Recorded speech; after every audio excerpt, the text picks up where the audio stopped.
It's been 44 years since a young woman was brutally murdered inside the Stanford Chapel. Today, the cold case investigation came to a violent end at the suspect's apartment in San Jose. KPX5's Kit Doe is there now with new details the sheriff just announced. Kit? Yes, the deputies have taken down the outside perimeter, but they are still very much here on the property, going through and taking pictures and gathering evidence at the apartment of Steve Crawford. Now, Steve Crawford himself was in bad shape. He was 72 years old, walked around with a cane, just not doing well at all. It turns out DNA retesting of old evidence rekindled this cold case, and so in recent days, detectives called him up, and so he knew that they were closing in. And so when he saw them on his doorstep this morning, that's when he pulled a gun and shot himself and committed suicide. Here is Sheriff Lori Smith to talk about some of the details of the case in the press conference just a short time ago. Crawford's been a person of interest since the beginning of the investigation. Our detectives continue to piece together additional information to this tragic puzzle, and we were able recently to link Crawford's DNA to the crime scene. Now, today we caught up with a retired reporter and columnist with the San Jose Mercury News. It turns out he was doing a deep dive on this very case for the past 5 months as part of a retirement project. He's thinking about writing a book on what is arguably the most infamous murder case in the South Bay. Scott Harehold, the famed longtime columnist for the San Jose Mercury News, has been following the Arliss Perry murder case for 4 decades. Harehold tracked down these photos.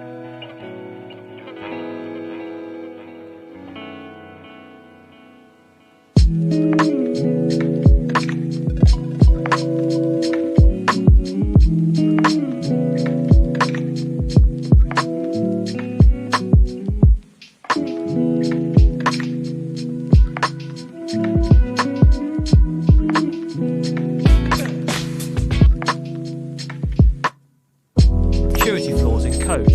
Santi finds them. Bounties are the rewards he gets for discovering them. Santi's the first hacker to make $1 million on the world's biggest bug bounty platform, HackerOne. Did you find your bank account is sort of filling up and you need to spend it? Yeah, I need to spend it. So you're now looking at the code of this website, and you can see, can you, just with your eyes, you can see where there's can read the code. Yes, I can see a problem. Can you give us a list of the companies that you've helped? I have private companies and USA Do you feel like you're making the internet better? Yes, of course. With each book, you make the internet safer. It's amazing. There are hundreds of thousands of good hackers out there, and just look at all the companies that are happy to pay them.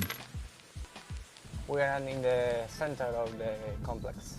It's a private village where you have your own security. It's more expensive than normal places, but it's worth it. It's worth it. Santi's not your average hacker. He's the first one I've met with a six-pack. I don't like being the typical hacker of the movies with locker, baby glasses. I like being a normal guy, but a hacking guy. Have you ever been tempted to use your skills for bad hacking?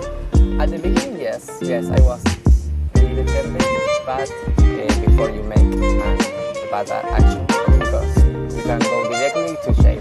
What was it that stopped you? Is that because of the bug bounty stuff? Bug bounty is safe on that way.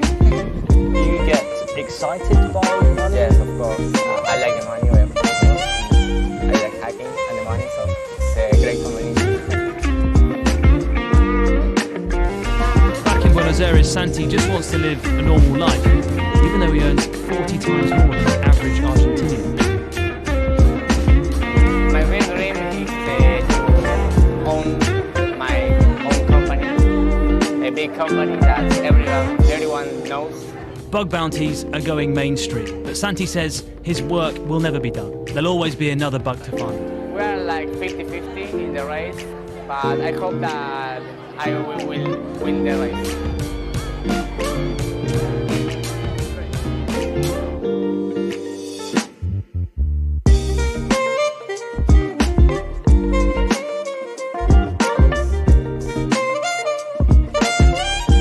Repeat that again? I didn't quite hear you. It glitched.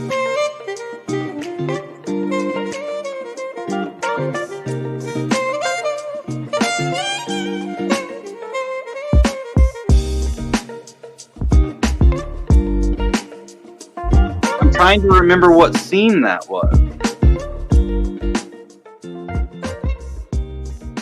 Oh, yeah! Yeah.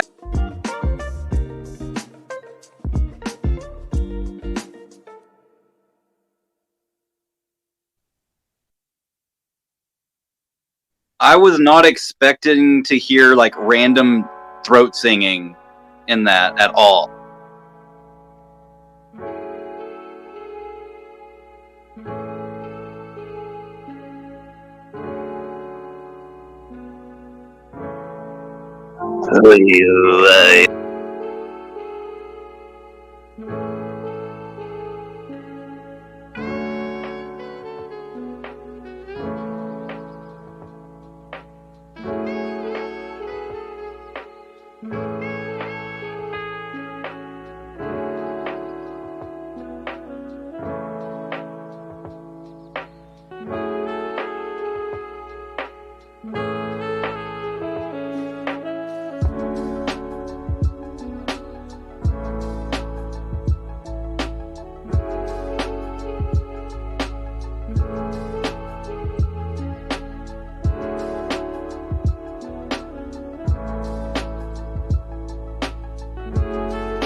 What up, Noochies?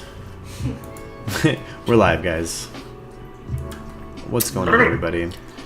It's Conspiracy Theory Thursday. Good morning, Hello. Justin. We got special guests in house. We got Angel in house. We got Justin on the Discord. We got the Discord open, baby. We're just talking broad conspiracy theories today. Hey, how you doing, Rock? Hey, good afternoon, gang. Yeah, we getting rolling late today. Everybody woke up late. It was a long night. My cat kept dancing on my feet while I was trying to sleep. Yeah. Fuck Thursday. Wednesday came hard. Yeah. But man, you were just telling me about Argentina getting all their information compromised. Yeah, apparently, and nobody's really covering this story, but the central government database of everyone's everything in Argentina, all their credit card information, everything that they centralize in Argentina, a hacker got 45 million citizens, the entirety of the country's information. Oh my God. Their addresses, their property, their bank account numbers, all of it.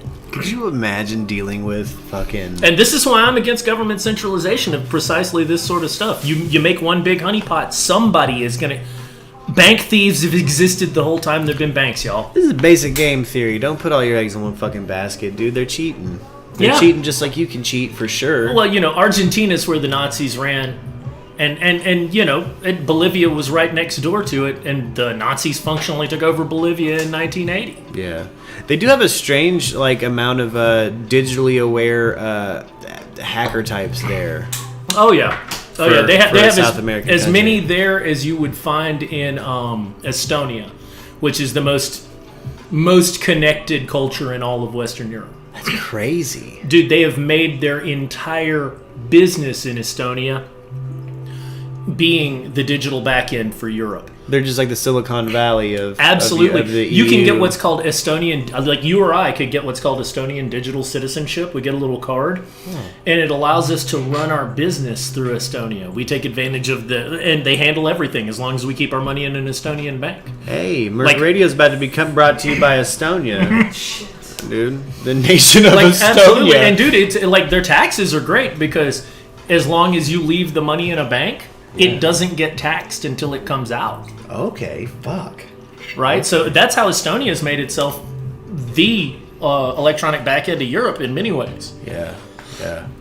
Boy, we're testing out hashtags hard right now because as everybody knows, what's up, Rock? Conspiracy theories, the paranormal, the spooky side of YouTube, and the kooky side of YouTube are fucking shadow banned, it would appear. Oh, yeah. So, long since. Yeah. It's been years since I've listened to the score from, what is that stupid movie?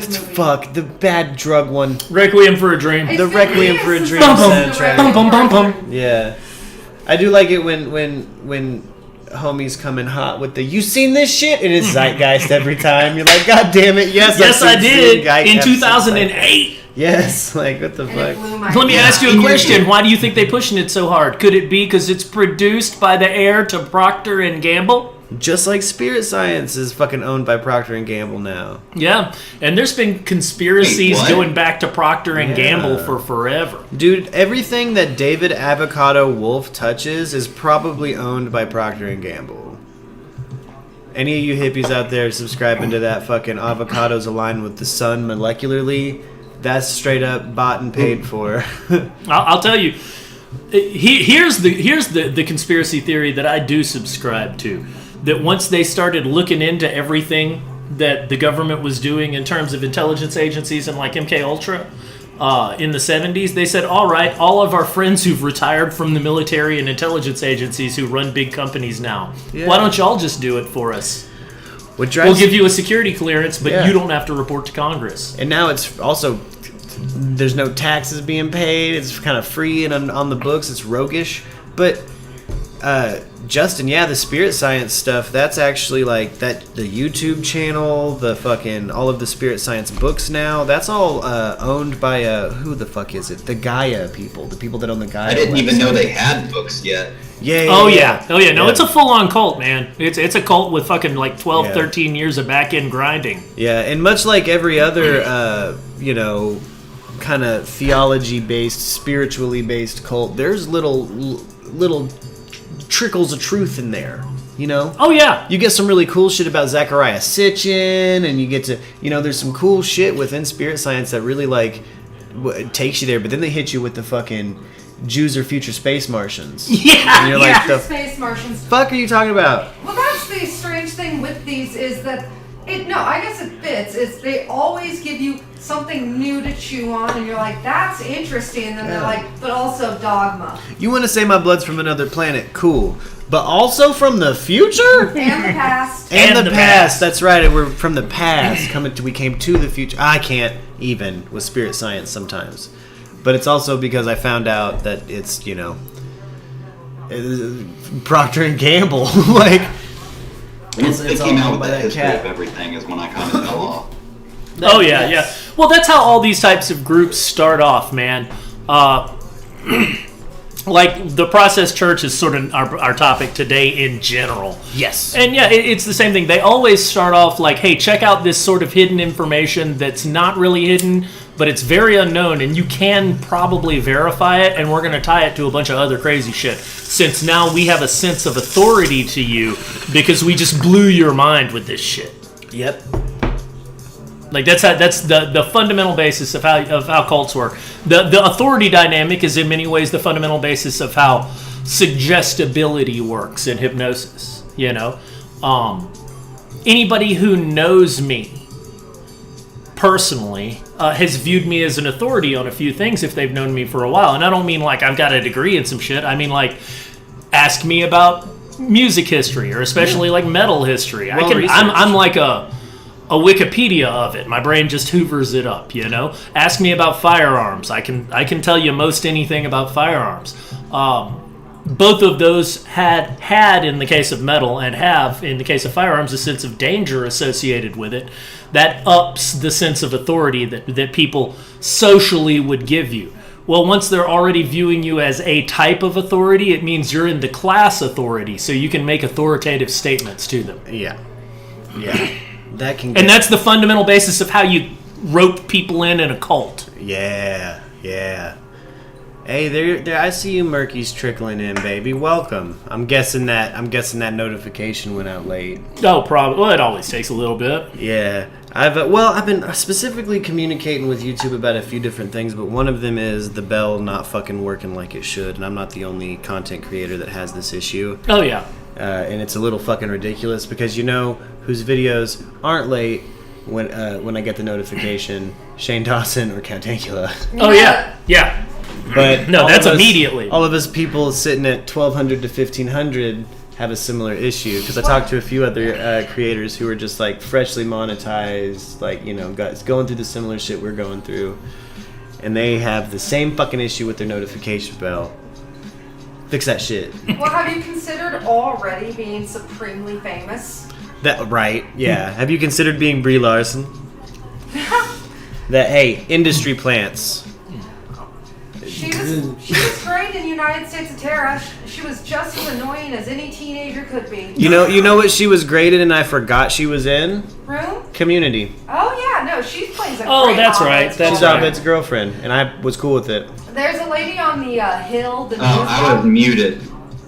Oh, shit. Oh, what happened? What were you saying? So I accidentally hit my mute button. As far as notifications go, for whatever reason, your Bannerlord notifications come out super late. They don't like me playing that game. Okay. I've noticed it's weird. Like, it seems like nobody knows it's happening. 6 a.m. this morning. God damn. Like 6 a.m. motherfuckers playing Bannerlord. No, I'm not. That's fucking barely 6 p.m. your time. I woke up sharp 4:30 a.m. Did 150 push-ups, 20 chin-ups, jumped in the shower while brushing my teeth, and hopped on Bannerlord. Yeah. Like what? One YouTube cat told me that it could be primetime issues that I'm hitting at times where other people are getting on and shit, and the bandwidth's just going to them. Yeah.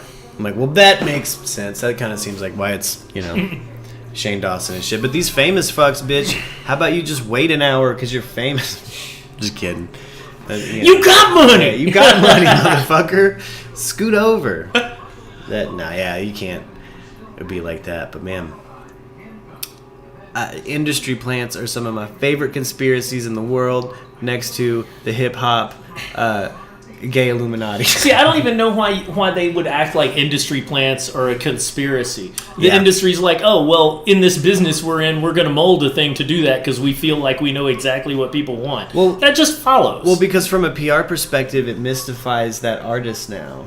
People might be more inclined to buy that record just to try to prove if they're an industry plant or not. Oh yeah, so like because of that double bind, they win either way. You now have a new demographic of haters you've tricked into watching your shit. Yeah. Which, is But I don't the know. best. How can you ever stop cronyism and nepotism? You can't, because it's an inherent human instinct to take care of your own. At the expense of art, quite often. Yes. Who cares? Yeah. You're taking care of yours. Exactly. I mean, that seems sort of unbeatable in any organism optimized for survival. Yeah. Yes. What can you do? Yeah. Well, I mean, once again, it's a rock in the field. Plow around it. Yeah, we're exploit thinkers too. So there's times where I feel almost like a Jameson level of like devil's advocate when it comes to some management moves, where I'm like, is it selloutish? Yes, but I don't really subscribe to sellout culture because I think I want everybody I know that's talented to be successful.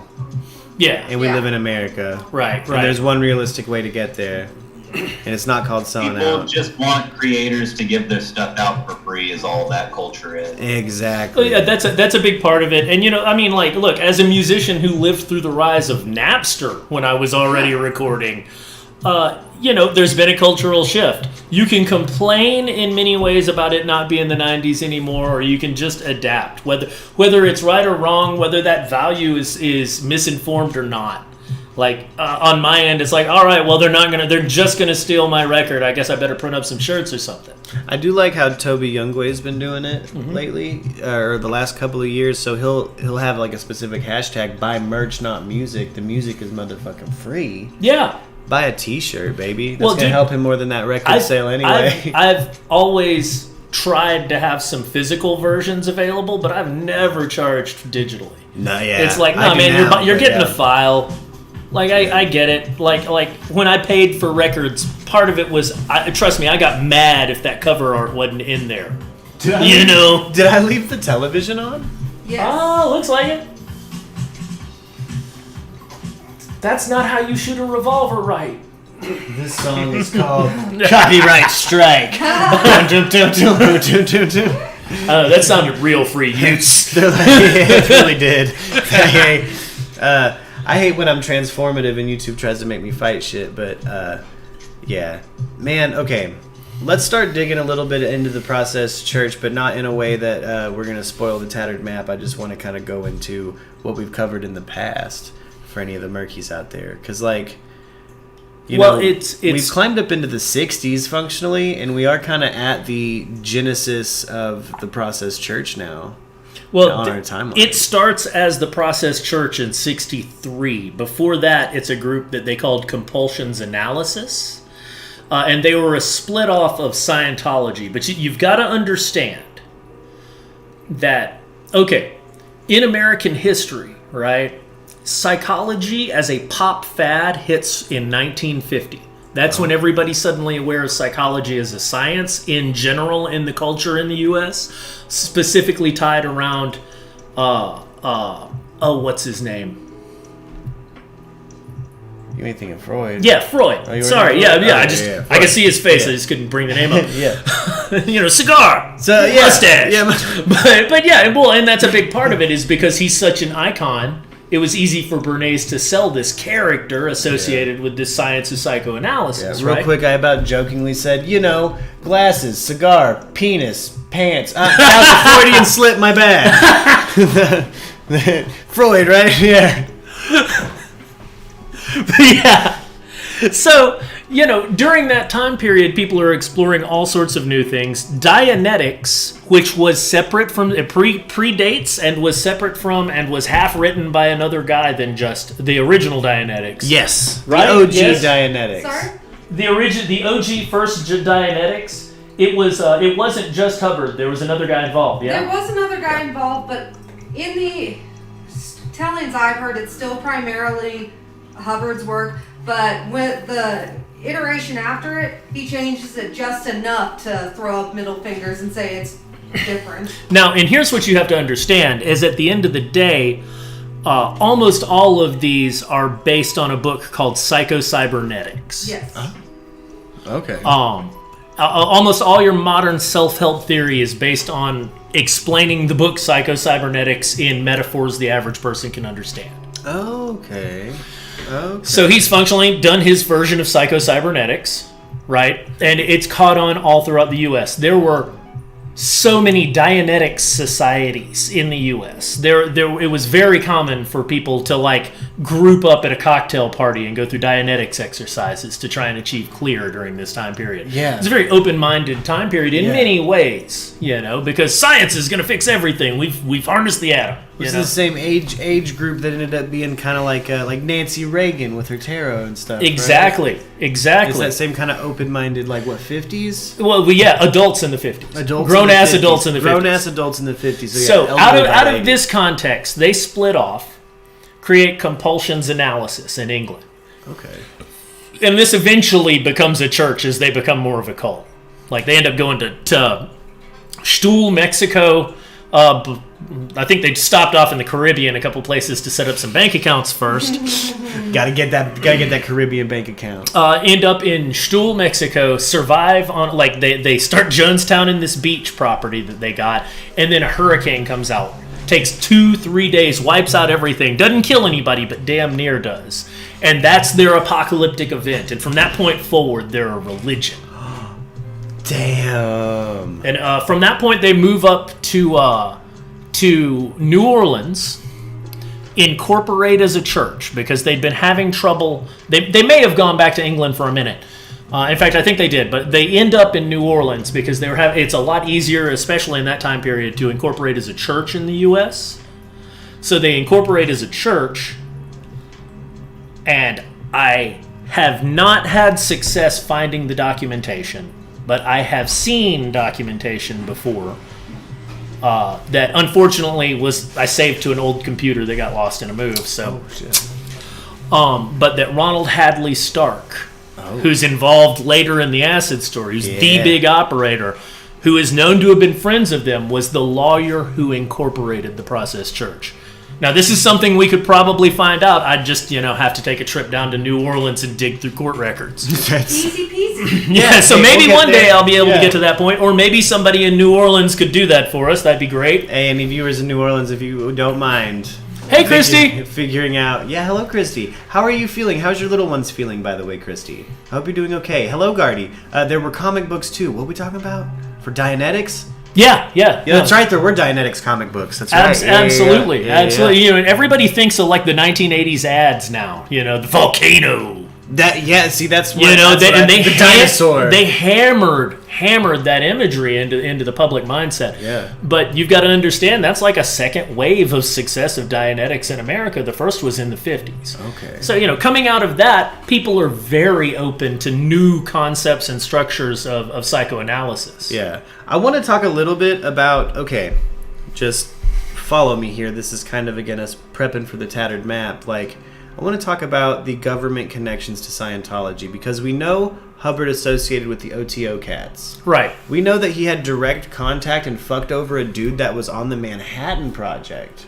Yeah. Like, this is a dude who stole a boat and a girl from a dude who helped build the fucking A-bomb. You guys touched on that last time, but Thor didn't really get into the wonderful absurdity that was they refused to come back to shore. Like, he caught them, he stood on the deck and stared at them as they stayed out in the bay.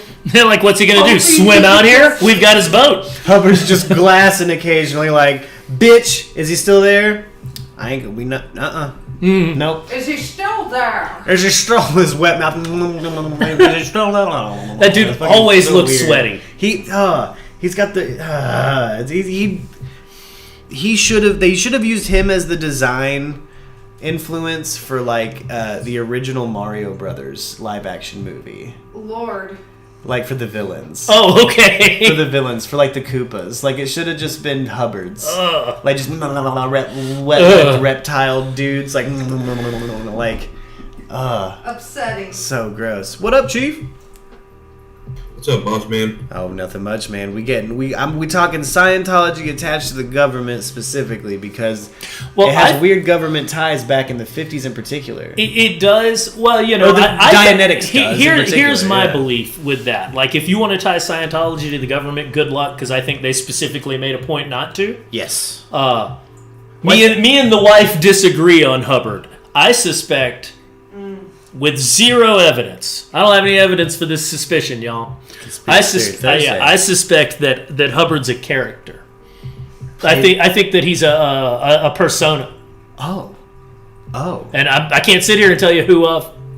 It is an unusual amount of bad fiction to be written by one person. I think that he's a persona. Like, and I think that there were probably a couple people that played him. But if not, right, even if it was the same guy the whole damn time, I think that guy, when he starts appearing in the public, is a persona. Yeah. See, I felt even... Okay, just... Did you guys see Wisconsin? It says they have statewide voter fraud. No, but I'm going to look into that after this. Wisconsin has statewide voter fraud? Wisconsin gets unusually buck. I have a sister in Wisconsin, and man... Yeah, I feel like Wisco's a place where you will get stabbed over a beer. Oh, you could, I bet. Yeah. It seems like there's... It's like Mississippi's a place where you might get stabbed to get some barbecue. Their serial killers are always weird. They're always weird. Like, the weird criminals that come out of there are hella weird. They're not that many, but they're weird. I'd like to show you two headlines. Pro-Trump sheriff in Wisconsin plans to show proof of election fraud. Wisconsin audit finds election safe and secure after Republicans' voter fraud concerns. So Newsweek says a pro-Trump sheriff is about to blow the lid off this motherfucker, boy, yeah. And then ABC News says nothing to see here, folks. Yeah, they said nothing to see. Well, I want to see what the sheriff has to say. Yeah. This is my first introduction to it, which is that it is not true. Shut the hell up. And the other one is, wait till you see what I got. They bait us, and it's like a Boss Hogg looking dude comes out, and then he walks clean off a stage. He goes stage right, stage left, just clean off a stage, and then Gardy comes in. And it's just like, all right, there's a missing person, and I'm going to speculate wildly and call someone or three people a piece of shit today. It's like, damn, he baited us into another one of these Gardy press conferences. You know what I heard? And I this is according to his wiki. The guy who played Boss Hogg spoke 5 languages. The fuck? He was a counterintelligence agent in Korea. The fuck? Oh, yeah. There's spice behind Boss Hogg? Dude, go check his wiki. I just wanted to know more about him the other day. So I went to look it up, and I was like, the fuck you say? 5 languages? Huh. It's like when you get heavy into the doobies and you find out about Skunk Baxter's Oh yeah, actual job. right. You're like, Hi, I'm Skunk Baxter, Chief Op 4 contractor of the U.S. I thought you played bass. He's like, rhythm guitar. Hobby. He's like, well, yeah, I did play for the Blues Brothers band, but it turns out what I really love is missile defense. You know that game? I love it, dude. It's making my life.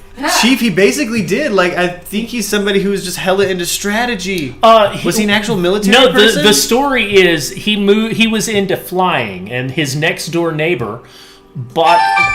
Sorry, guys, I've been getting scam like lead all day. His next door neighbor got him a subscription to an aviation magazine that was an aviation and defense magazine. And he's a problem solver, and so he started seeing a bunch of issues, and post 9/11 he writes this paper that he takes to his that he sends to his congressman in California. He's like, I've identified all these problems, maybe you should do something about it. Like, this is the story that I've read. Ooh. And yeah, from that point in, they were like, we're very interested in what you have to say, sir.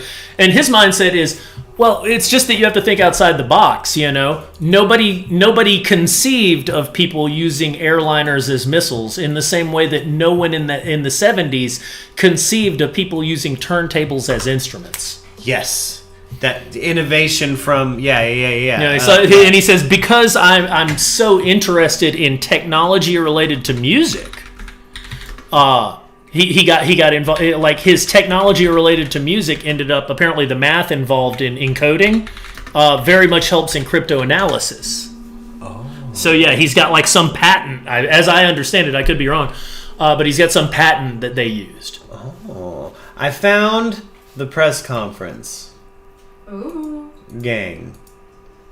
It's 58 minutes. It is 58 minutes long, but we're going to try to get to some juicy details because I got a feeling there's going to be some him-on. Yeah. There's going to be some, where the bird? Oh, wait, no, it's Wisconsin. So it's going to be like, there's going to be election. Okay, if you were thinking that I had a point to make, you would be right on the money there, Buster. Yeah, exactly. Thank you. I just expect Topher Grace to come out. Hello, Wisconsin. That's Pulls his ass out. Full of Scientologists. Yeah, that 70 show's basically made of Scientologists. You choke on Scientologists once They're doing a That 90s show that's a sequel? What are they going to do with Hyde? They go hide him. What? He OD'd. Yeah, they've greenlit a fucking That 90s show that brings back Red Foreman and Kitty. God. Yeah, I don't know if Ashton Kutcher's coming back or whatever. I bet you he will. He's a media darling. They'll probably make a cameo. Yeah, I like how they ain't got enough money to pay. Let's say, yeah, if they've got the budget money for it, I bet he takes it. I like it when Mila Kunis and Ashton Kutcher read the tabloids that they've broken up together on TikTok, like in a car. And they're like, "Can you believe I did that to you?" And he's like, "Oh my God, you're so horrible." You know, like they're hilarious the way they deal with shit with celebrity. They crack me up. What up, baby Andy? Hello. After the press conference, if we're not doing anything too pressing, tell me I got some time. Oh, well, we're going to do the tattered map for 2 hours for Surezies. I'm getting started late. I thought that's fine, bro. Yeah. I don't have time then. That's it. I'm getting late. I'm getting started late as shit today. But I'm going to try to this evening because I fucking hooked on Bannerlord, guys. Like, it's what it's the game I want to play. It's what I want to play. Like, what are you doing? Trade routes. Don't worry about it. Leave me be. Don't worry about it. This is boring. Fuck you, Daniel. You don't know shit. Here's who I want to say fuck you to. The Japanese games industry of the late 80s and early 90s that would put out games in Japan wholly in English and then never bring them over here. Ooh. Oh, hey, Arianthy's in here. Hey, I need to keep on with the rabbit hole that I told you about yesterday. I was about to bring up, Arianthy, you have questions for special guests about MK Ultra and video games. Now, I know you don't necessarily subscribe to Polybius. I think you think that's right. More of like a memory that's probably a different game. We can do a thing on Polybius next week if you'll want, just with some background on it, because there seems to be no mention of it, period, on any form of network before, I think, 2000. Word. Write down on that piece of paper real quick that's next to you, Polybius, fact or fiction, question mark. But, once again, I'm a have my cake and eat it too type person. Samesies. I think that the reason Polybius was made as a huge meme is to muddy the tracks of actual games designed to do things to people. Yeah, like I still think there's a story there. I believe that Polybius, in and of itself, as a meme, basically, or egregore, if you want, is designed specifically to counter any information out there about actual games that were created to do things to people. I'll tell you one of the main reasons why is that Atari, I believe, was tied to it. And then I think especially in the late 80s, toward the end of the Cold War, we had Jack Trammell buy Atari, basically, after the crash. He gets in the computer business. Can't fucking sell a computer over here. Commodore, his old company, can't fucking sell a computer over here. Suddenly everybody wants IBMs. But they just wrap up the European market, including like Poland and a lot of other USSR satellite states, because Jack Trammell had family connections there because his family, was caught up. He was an Auschwitz survivor. Yeah. Say Trammell's a fucking hero. So, no, absolutely. Yeah. I think Atari was being used by our government to help smuggle electronics and other things overseas as a vector for smuggling information behind the Iron Curtain. Oh. I would also not be surprised if they had him come in and take over what was left of Atari specifically so they could bury anything that had been associated with a pre-1985 program. This would be the sickest Soviet US-made fucking 80s-themed spy thriller in the fucking world. That'd be sick as fuck. Well, and Arianthe says that that her mom swears, and there's multiple people who swear, no, I played that game. Yeah. And I'm not going to sit here and tell them that they don't remember it or try and denigrate their memory. What I am going to tell you is I believe that most of these games probably had a cover that probably operated by using hypnosusceptibility, and that part of the post-hypnotic I have association. heard my dad bring up Polybius before. The post-hypnotic association was that you remembered the name Polybius. Yeah. Okay. Okay. Yeah. To achieve the ends. Yeah. I have heard him bring that shit. That's right. Because I had a stash of retro games on like a PlayStation 2 disc. Right. It was like 500 games on a disc or some shit. And he was like, fuck yes! Does it have blah blah blah? It does. Does it have blah blah blah? Fuck yes! And then he was like, I want to say he said like fucking Polybius? Yeah, good. No, that's not a game that exists. No, and that's the thing. Yeah. I think that they've made that name a ghost hunt. Fuck. Look, when I first met Special Guest, one of the first conspiratorial things we talked about was chemtrails, of all things. And look, he was able to cite something that has been pulled from the internet entirely. And I feel crazy when I bring it up. Yeah, you can't find it anymore, but it used to be out there. I'm not saying it was even real. It could have been some sort of deep fake before we knew about deep fakes. Yeah. But I personally have seen a video of Donald Rumsfeld, and not just a video, I saw him say this on September 11th when they were asking about what happens if people start panicking in the street. And he straight up said, we have jetliners that will disperse calming agents on people. Xanax gas, baby. I saw that happen. I saw it. It wasn't a dream. No.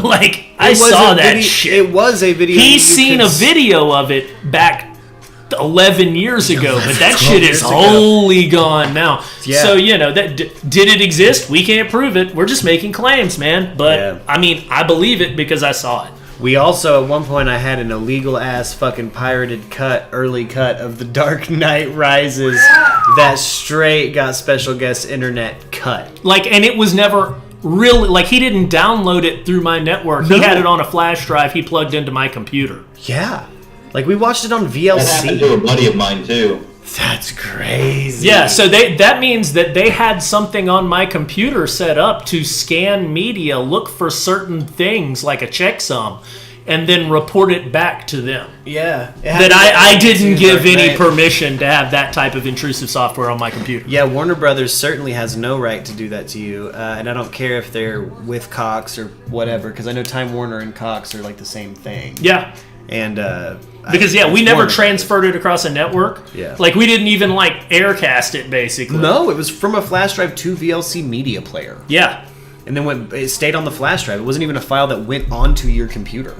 Like we played it from VLC off of the flash drive. Years before Edward Snowden did his thing and had to go away forever, we just knew those things were true. We just understood walking around that we were having our privacy invaded every day. Yeah. And then it comes out, and I was like, oh, are you guys going to be mad now? Because I've been telling you about this for a while. Are you mad? Yeah. And then everyone forgot about it immediately. Yeah. Arianthe, I certainly am, and it's not by my own accord. It's the fucking actions of my father and sister that have me on a fucking list. I'll tell you that right now. Tai and a couple other friends of mine, when they've gone to get when they've tried to get into the Air Force or the this or that, they at some point get asked, hey, why were you listed by the FBI as a suspicious suspect in blah blah blah during this date? And it's always a time where it's like, it was Tai and I walking to Dixon through a park. Yeah. And it's like, he was like, that's all I was doing that whole week, was walking back and forth from work or Dixon with you to fucking the bar. And I'm like, dude. Oh, well, if you're talking about Fayetteville, no, that... Yeah. Look, the scariest overt, like the scariest intelligence agency you know the name of is the DEA. Yeah. There's a big fucking DEA office in Fayetteville. Yeah. And then, I mean, that damn video we saw from 2020... Yeah. Like nobody, like that was a lot of camouflage to have absolutely no name tags or markings. That was a crazy. I've never seen SWAT gear quite like that in that town. Yeah, that's probably because it didn't belong to the police; it belonged to the DEA. Yeah, like that felt like the footage I saw of when Reagan was having fucking tanks fitted with ramrods to tear through the hood. You know what I mean? Like that shit fucking spooked me. Shout out, I fucking don't know what name I could call her by, but shout out fucking Sierra, I love you. I'm sure you'll see this at some point. If not, I'll send it to you, girl. The laundry struggle is real. Yeah. I don't think they have any red flags on me. Hell yeah, Vicky. No, it's gotta feel good to have a clean slate with them fuckers. Again, like... Look, all I know is that I have to be on lists, and they don't seem too worried about me, because anytime that I've gone... Like, I've sold firearms professionally, you know? I've been behind the counter when somebody did a background check on me. It comes back on me instantly. Sell that man. Yeah. So they can't be too mad at me. No, there's no way. I mean, again, if they were to pry too hard, what are they going to watch me scratching my nuts and watch an anime? Like, right? What are you going to watch a sick dude pal around? Like, this guy sits in front of a computer reading a lot. Yeah, exactly. It's a montage of someone watching us and taking notes, just fucking reading. Yeah. Like, but set it to bitchin' 80s music. No, I spend a lot of time in the same room as Thor. The time-lapse video of him reading would only be interrupted by going to the bathroom and playing with his cat.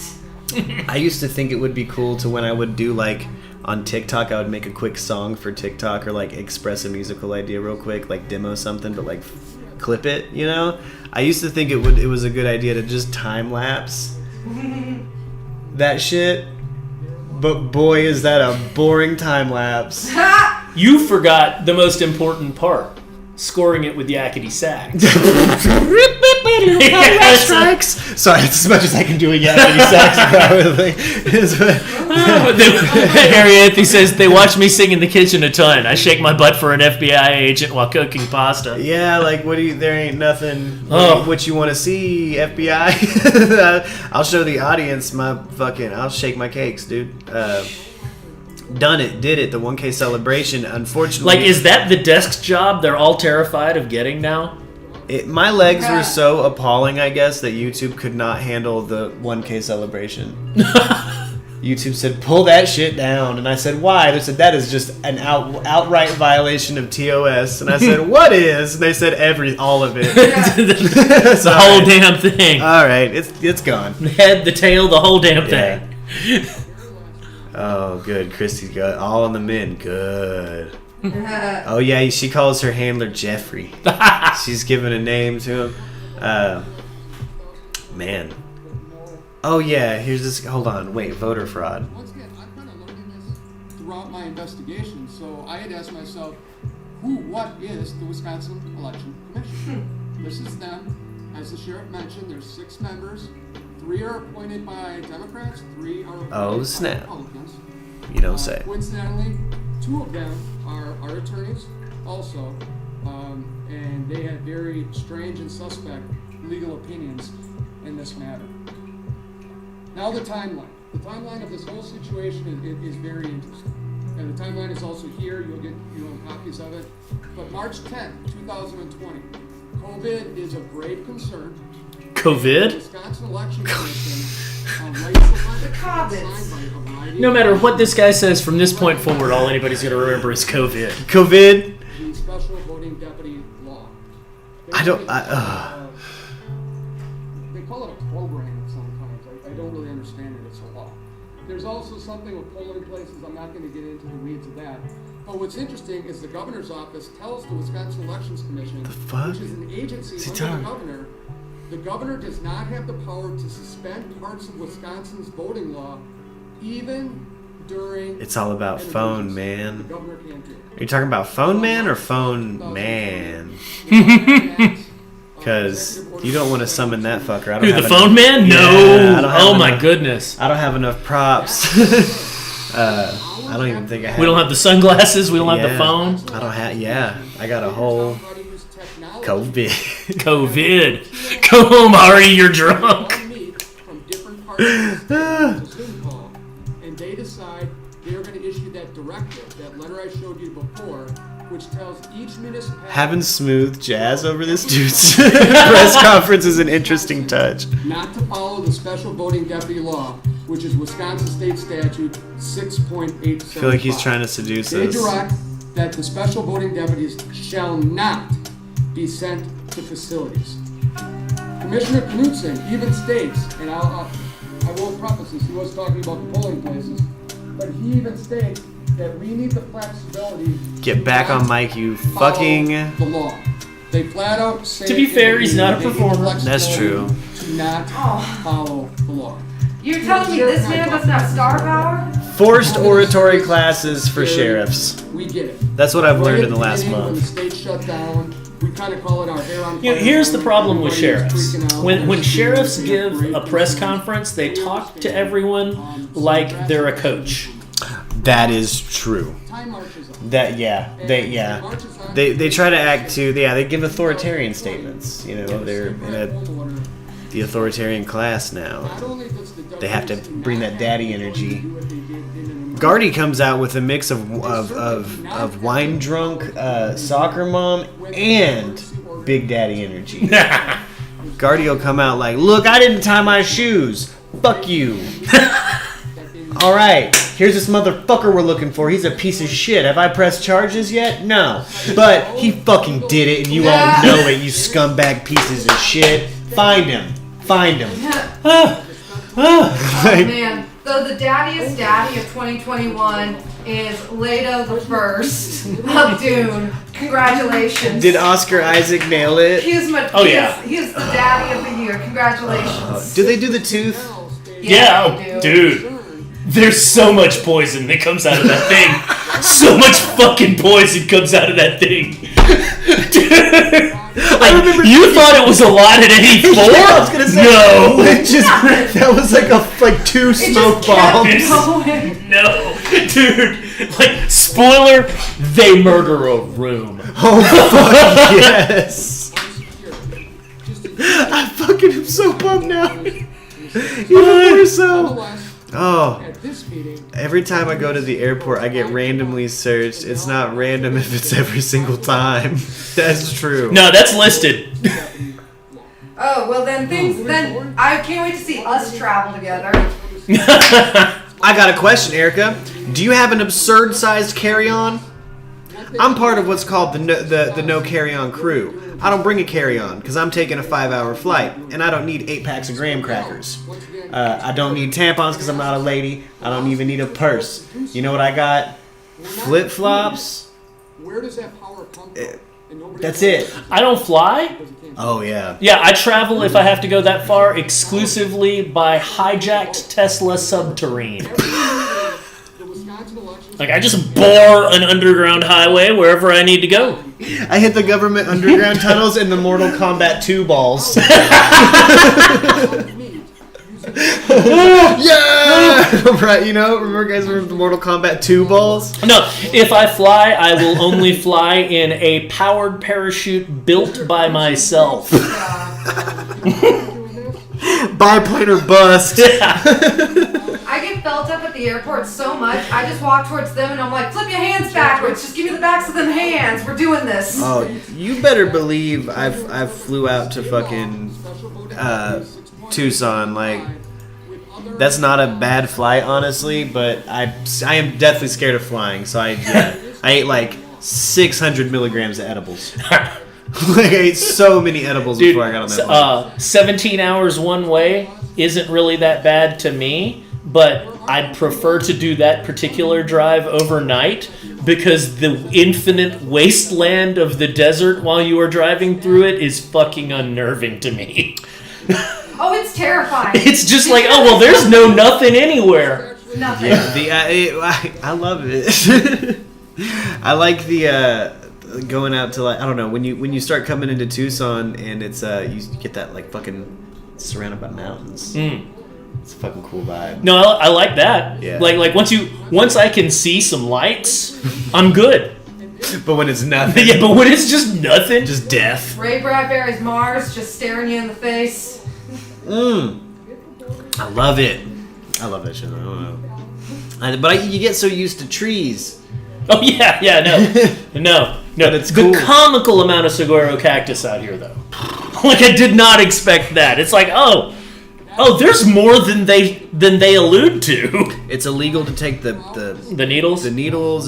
They're kind of a bitch. You see a lot of road service people propping up the fucking cactuses, right, with 2x4s and shit, and fucking getting them healthy again. And it's like, what the hell? A cactus does not want to grow there. It's like, it's gonna grow there. This is Arizona.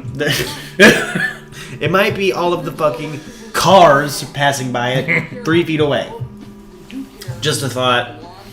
It could be that this asphalt is also radiating the 105-degree heat. Minimum.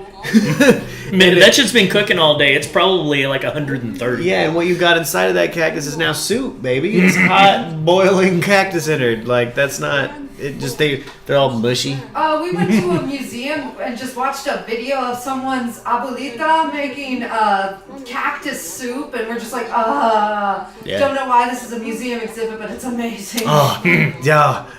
Man, the meme is the shit because of shit like that. Where you're like, what the hell? See bagpipes made out of an entire goat's fur. That's cool. Like it's a goat.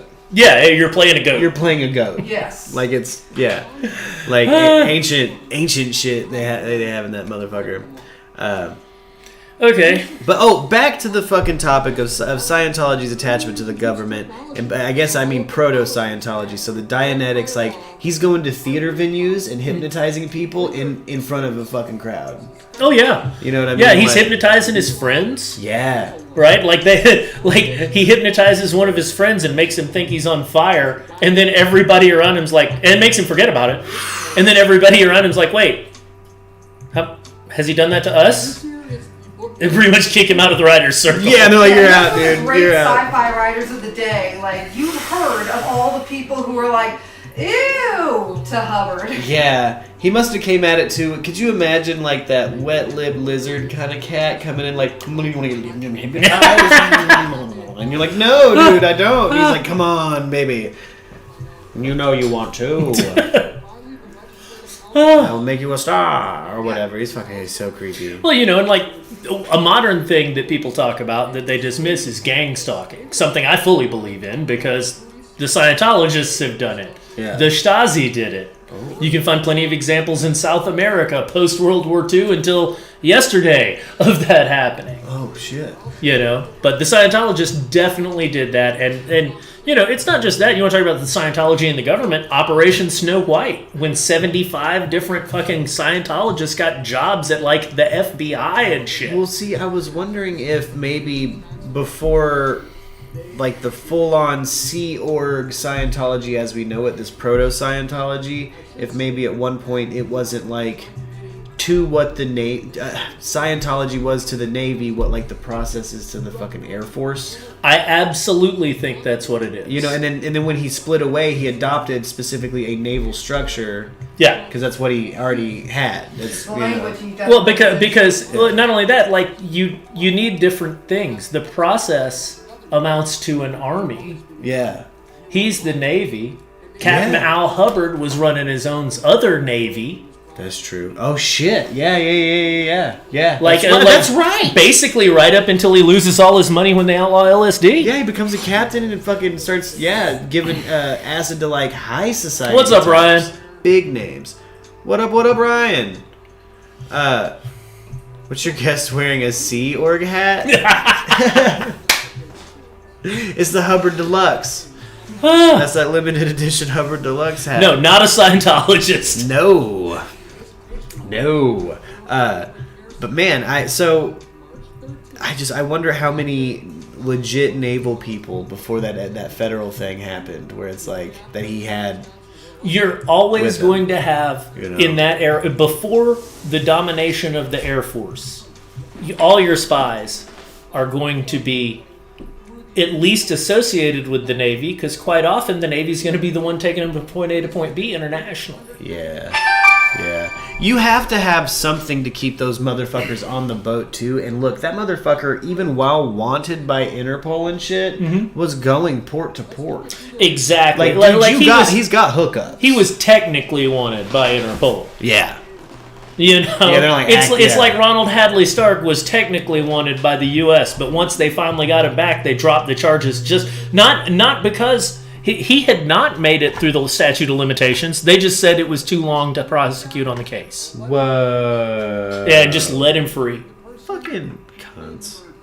That's well, that's because he worked for them. All. Like, why he even didn't bust just work him? for them because he had blackmail on so many people. Oh, they're like, well, we just kind of need to know what new things you might know. Yeah, basically, no. Like he didn't just have blackmail. He had been, if you're talking about Stark during that period, from like the time he's incarcerated in Italy on, he's working as an agent to get background on like the Red Faction. Oh. Yeah, no, he spent 5 years in jail as an agent. Oh, that's right. Fuck. I have that in my notes. And imagine being that type of person, right? That you're like, oh, I'm like in my late 50s and I've had so much fun in my life, but I'm so dedicated to this idea or cause that whether I found myself in jail or not, I know I could get out by virtue of how he eventually did. Yeah. But instead, I'm going to go through 3 different personas while I'm in here, constantly redefining myself. At one point, claiming to be a PLO agent. The fuck? Yeah. And provided documentation. And pulling it off. Yeah, a guy that was going to a PLO camp got arrested. They found a handwritten fucking map of the camp, and he said he got it from Ronald Hadley Stark. The amount of hookups some of these cats have in military structures is bizarre to me. But it makes sense. Humans are humans. Lucky Luciano. It all goes back to working with gangsters. Oh. And gangsters have long worked with cults because in times past, gangsters and cults were often the same thing. Do you think we realized we kind of talked about this when the repugnant ideology stuff happened, and we also realized as a government we can maybe profit at the end of Prohibition off of maybe working with some of these gangsters. We got to get this shit. Not just that it wasn't that we could profit. You would have individual rogue groups that felt that either they could profit or they had to profit so that they could run these operations off the books with no way of ever tracking back to them. Fuck. And you're dealing with horrible people when you're doing that. You're dealing with the type of people that are going to be ripping you off too and setting up their own agencies and networks, etc. Yeah. No, that's just part and parcel of the Cloak and Dagger game. Yeah. Good Lord. Okay. I can't get over fucking young Hubbard, L. Ron. Yeah. You know, Space Hubbard, not Acid Hubbard. Right. Well, and here's the thing. Being maybe a little bit more Navy connected, because it is a conspiracy my suspicion pro-Scientologists hold is that he was an actual big Navy guy. Yeah, and that's the counter argument. Is like his record makes him look like a putz. Yeah, he was put in charge of one ship and he attacked seaweed twice in a week. Yeah, or that's the cover for him bombing a bunch of Nazis that we can't admit to knowing the actual operation now. You know, and going back, my suspicion is that they sheep-dipped him into a character named L. Ron Hubbard so that they could run two simultaneous off-books navies. Hubbard's Navy, like Captain Al Hubbard's Navy, and the Sea Org. Yeah. And anytime anybody found information about one, there's a chance they're going to conflate it with the other to muddy waters on it. A structure they might have gotten. Okay, so yeah, let's say they do actually have a prolific naval fucking admiral, right? Yeah. And they want to do something like that. Look, you'd be a fool to say L. Ron Hubbard was an idiot or not an intelligent man. Oh yeah, no, intellect, moral capability, ethics, all of those aren't connected. Yeah. He was an intelligent person. He was just a horrible person.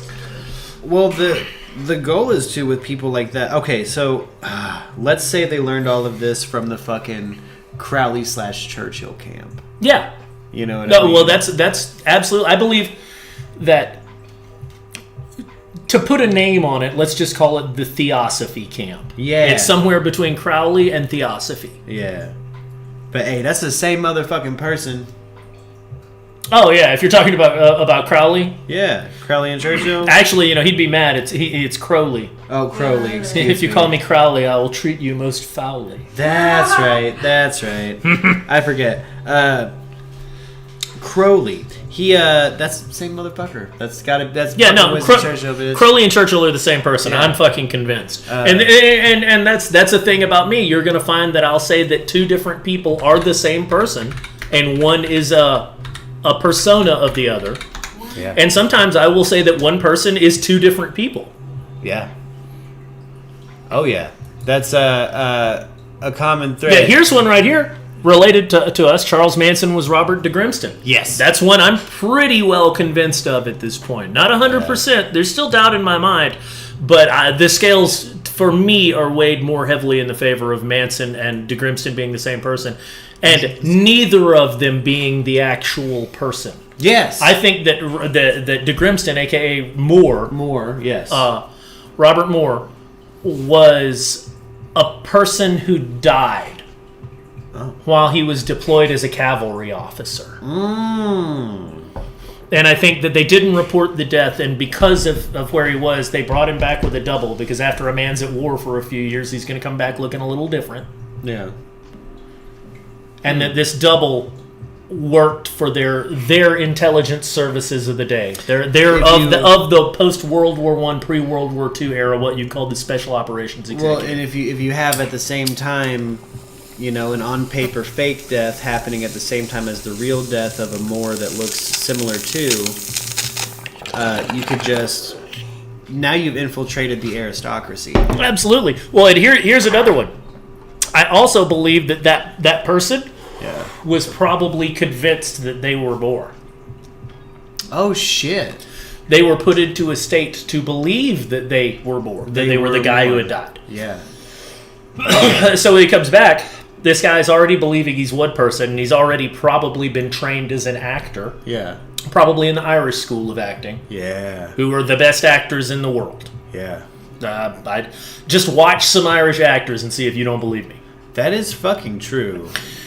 So I believe trained baby. like that and designed to be a spy in the court. That's why. But later leveraged into something when needed. Okay. So they're like, so in the concept of never let a crisis go to waste, dude gets killed while on deployment as a cavalry officer in India. The person who comes back is a double. Yes. The double's raised to be a spy in the court if necessary. But once World War II breaks out, all rules are off. Yeah. And anything that can be leveraged is. Yeah. And you want to infiltrate that aristocracy the best you fucking can. Absolutely. And that's why you end up with things like the Queen personally saying to, who was it? I forget the person's fucking, yeah, look. Mom. That's the same guy. That's the same guy. Yeah, that's the same dude. That's the same dude. Same dude. Same guy. Same dude.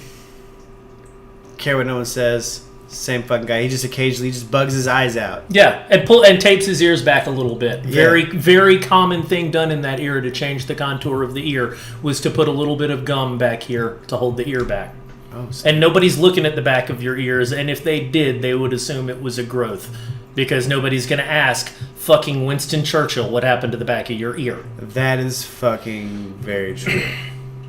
Yeah, these Simon If stories yeah. with Crowley is fucking crazy. Yeah. He's such a fascinating set of characters. But no, so, we wander.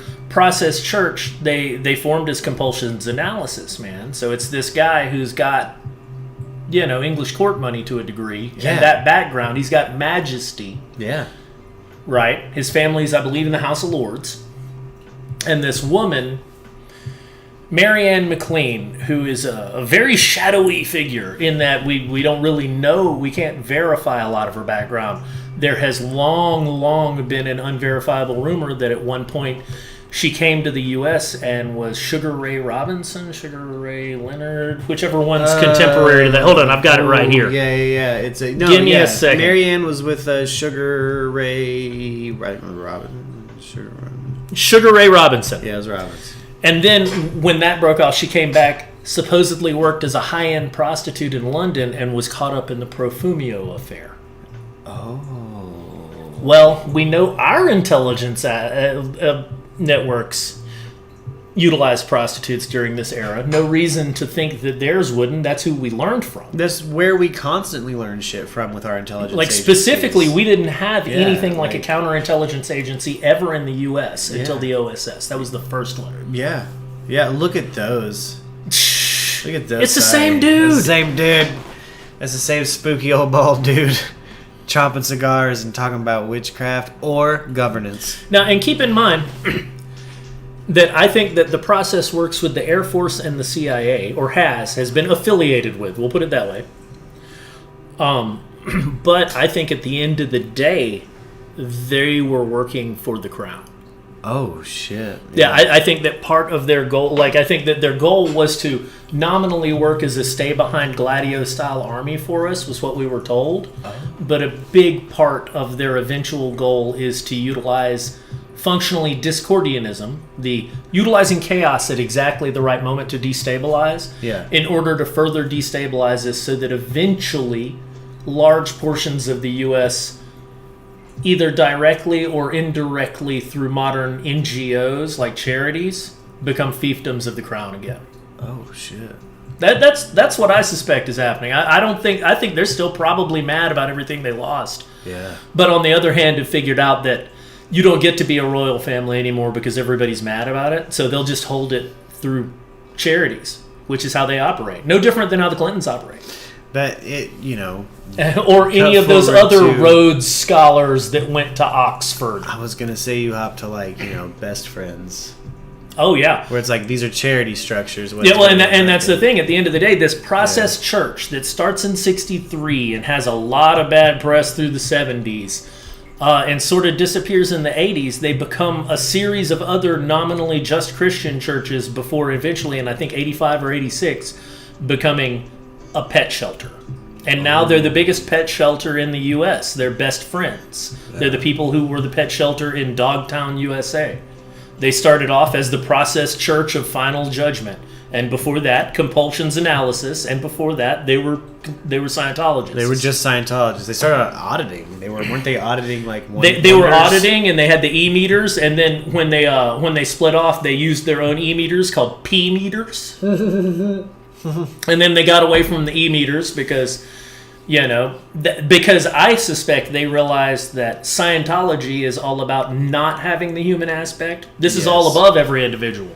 But for them, they needed an oracle, which was Marianne McLean, and then a person to say what the oracle was saying, which was Robert de Grimston. Ooh, you get a Metatron, and then you get the actual seer. Okay, yeah, and that's the structure they moved to, because they had a core group of people that went through an apocalyptic event with them, not something Scientology ever had. That's true. They went. They experienced a whole fucking hurricane. They watched the world come down around them. Yeah. And for the psyche of the people who were there and the things they'd been told, it was nothing but the confirmation of prophecy. God damn. Hey, what up, Stan Odie? You ain't late, baby. We late. We all slept in and started late today. Yeah. It's running behind. But big yawns. Fuck. That's the same motherfucking dude.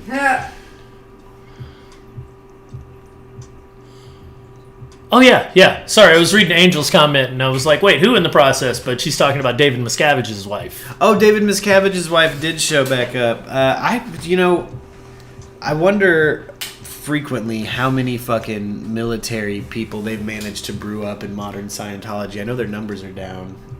Yeah, their numbers are down, but it's, it hasn't been about big numbers for forever. Yeah. There's a concept in engineering that can be applied to almost any sort of process analysis, and it's called critical path of influence. Yeah. You got to find the critical path of how things influence each other, and you can draw a line between it, and then in a military sense, say where to attack.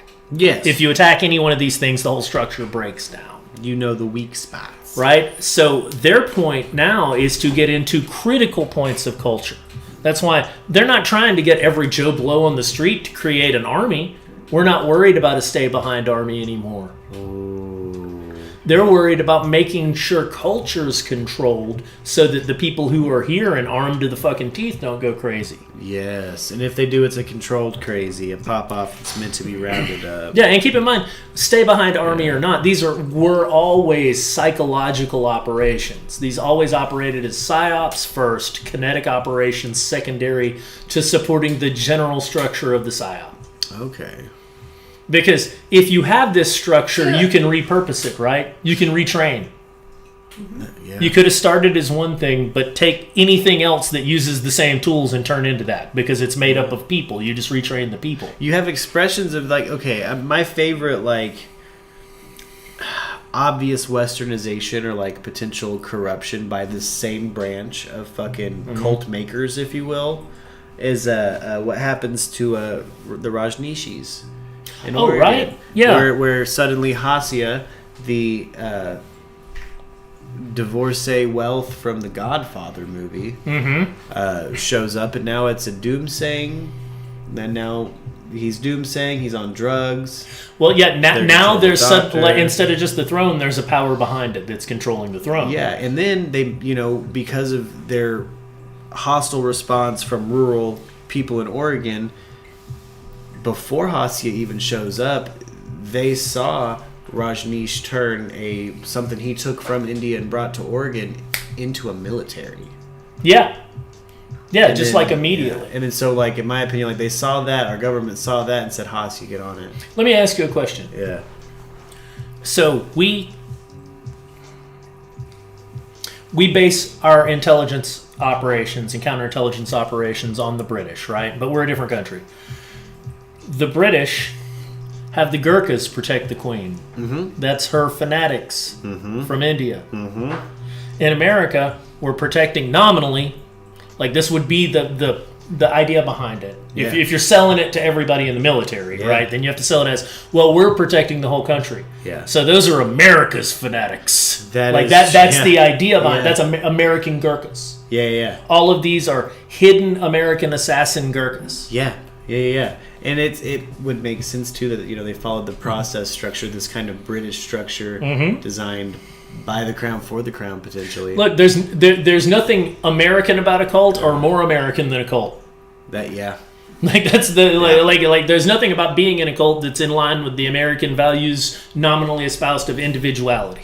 Yeah. But there's also no place that seems to have had more cults just fucking spring up in its history in the West. I think it does speak to our individualist spirit because people don't mind ceding power to something they trust, but they don't fucking trust you because they're independent, because they need something that captures them as an individual, and there's nothing about cults are made to order specialty, Yeah, no, you're absolutely right.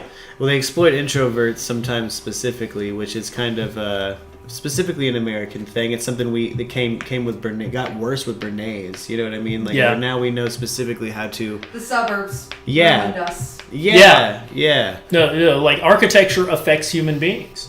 Yeah. That's something that I think is super important. That's something you'll notice in Dune. That's one of the... We were talking about architecture in Dune because that was one of the first reviews I read about it, was an architect who went on the scene talking to the designer, the set designer, and talking specifically about this fascistic architecture, how it's meant to look and make you feel a certain way. No, like the empire is massive, even if you don't get to see all of it. There's a reason everyone in America hates modern architecture, and only architects like it.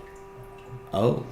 Yeah, American architecture has been designed from an elitist point of view to remind you that there are people in brutalist towers looking down on you. That's true. All the time. Yeah. Wizard in the Tower shit. That's very much the subconscious implication of that. Yeah. And it's brutalistic in the way that it's formed. There's no sense of decorum, there's no sense of majesty, and there's no sense of aesthetics really to it other than raw base geometry. Yeah. Well, a lot of creators adopt Randian ideology. Yeah. Oh yeah. Whether they mean to or not. I've seen people who don't realize that they have Randian ideology driving them while espousing communism. Exactly. And they are always confused and miserable people. Yeah. Not necessarily because one or the other is right or wrong. I think both extremes are absolutely wrong. But if you try and mix those two, you are going to be fucking confused in your outlook.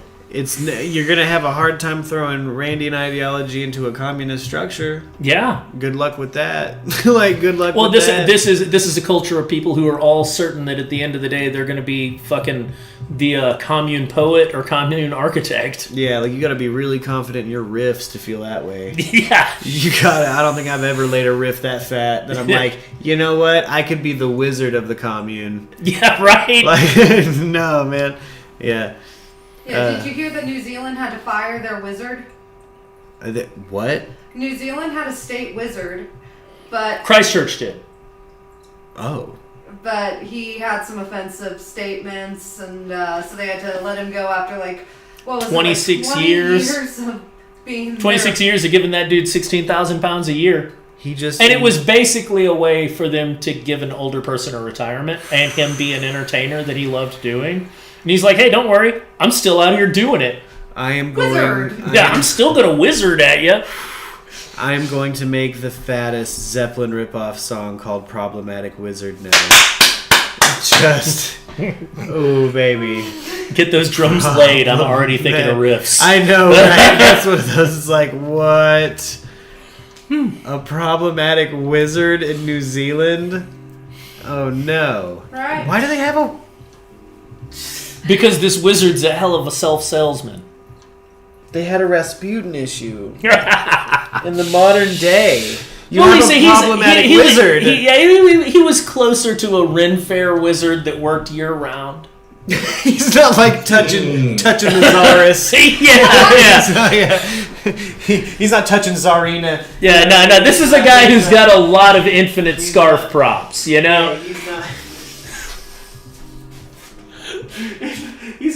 Oh no! He's got a hat. Focus! Bring back your focus. Oh yeah. Sometimes you gotta get slow with it and it'll come back, or I just gotta deactivate and activate. This camera gets a little kooky sometimes. I was just loyal to you, and since you weren't on screen, it's just like, nah. User has stepped away from the recording radius. Yeah. Where's my boy? The camera says. Your FBI agent's like, that's not Merc, dude. What's going on here? Hey. Just for a second, I'm gonna help my boy out. This motherfucker don't mute shit. Let's blur this. Let's just go ahead and pull the. Yeah. This one's on me. Yeah. Well, he's only got like 7 videos. He hadn't put out anything in 8 months. I'm sad. Yeah, I hope he's okay. I mean, I don't know if I hope he's okay. Yeah. Because of who I suspect he is. But if he is okay, I wish he would keep putting out videos. Yeah. Speaking of it's a weird position. It's like, man, I sort of wish another Burson record would drop, or I sort of wish Varg would hang himself. You know, either's cool. I've been Demonetized. I've been saving this for at least after an hour in. But did you see that Alex Jones might potentially get charged for? They're trying to blame him for starting the Sandy Hook is a hoax thing. No, you can't do that. He didn't start it. He read it off of a headline on air. Yeah, he didn't start it. Absolute No, you bullshit. you can't blame somebody for being a nominal, critical, explosive point of misinformation. Exactly. Like that's not a thing. That implies that human beings are too damn stupid to take in and parse information for themselves and require gatekeepers that all happen to be rich fucking media corporations. You don't get mad when you paid Andy Dick to be there and he grabs your ass and chugs wine in your bathroom. That's what you paid for. That's what you paid for. Like this is what Alex does. He read. I remember when he first talked about that shit. It's kind of like how I talked about the Gabby Petite. He was handed a fucking headline printed and fucking read it off of a piece of paper. He did not start that fucking story. That was not his conspiracy. And he never once said this is his opinion on it. I had already seen that conspiracy before he ever even remotely tackled it. He waited forever to talk about it. And as I recall, he was one of the last conspiracy people to even touch it. And it drives me nuts that now they're trying to use him as the poster boy for this is the dude who started it. Yeah, no, that's bullshit. Wolfgang Halbig would probably be the guy you go after. That's the guy who I think he read. Yeah, I'm like, he's the one who's like the school security specialist who's like, I got questions. I got a documentary. Look at that. That's the same dude. Sorry, it just came up. Wolfgang, what? Sorry, Halbig. Halbig? Yeah, he's a school security specialist, and he has the documentary on the Sandy Hook conspiracy. Right. See, it That's ain't. a flash. Alex Jones is like, he's a fucking reporter and should be protected by the privileges that we give to reporters in the news situation here. Like, I know a lot about the legality of that shit now that I've been doing this goddamn stream. Look, like, all I'm going to flies say, and what doesn't. And he didn't break any goddamn Imagine laws. if they tried to do this to somebody who was going after Waco back when they were still trying to act like all those people weren't at Waco or they hadn't been shooting at people at Waco. Right? Or imagine if they'd gone after the guy who invented Fleur Video, who did the analysis on that and said, no, it doesn't work that way. You don't get reflections on this. Yes. Like, imagine if they'd gone after the man who invented it because it didn't fit their narrative. I don't know what happened at Sandy Hook, and I suspect it was a mass shooting. There is some weird shit about it. Yeah. Like, in terms of protocol not being followed. People should have been triaged. If there wasn't something weird about it, people wouldn't still show up in this chat and bring it up sometimes. Like, it's one the of very those, like, idea like that 9/11, like that you're going to go after somebody for that because, it's like with the Comet Ping Pong thing. Like, he is not responsible because some maniac showed up with a fucking gun. No. It is not his fucking... He didn't tell that person to do that. He wasn't there. Yeah, exactly. Like, they try to fucking put so much... They put so much pressure on that man legally, and I don't understand the fucking big... What did he fucking report at some point that was actually spot the fuck on? I think you're going to find that before that... What pissed them off? I think that you're going to find that before that, if you had access to the numbers, you would find that he didn't have Joe Rogan numbers. He was getting fucking close. But that he had far surpassing CNN numbers.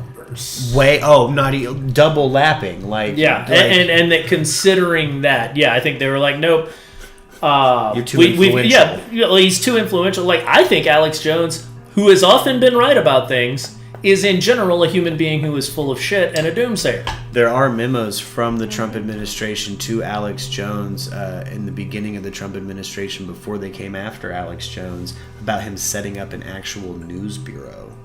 God. With the White House. Yeah, like, he would be the exclusive news bureau for the fucking White House. Yeah, that's insane.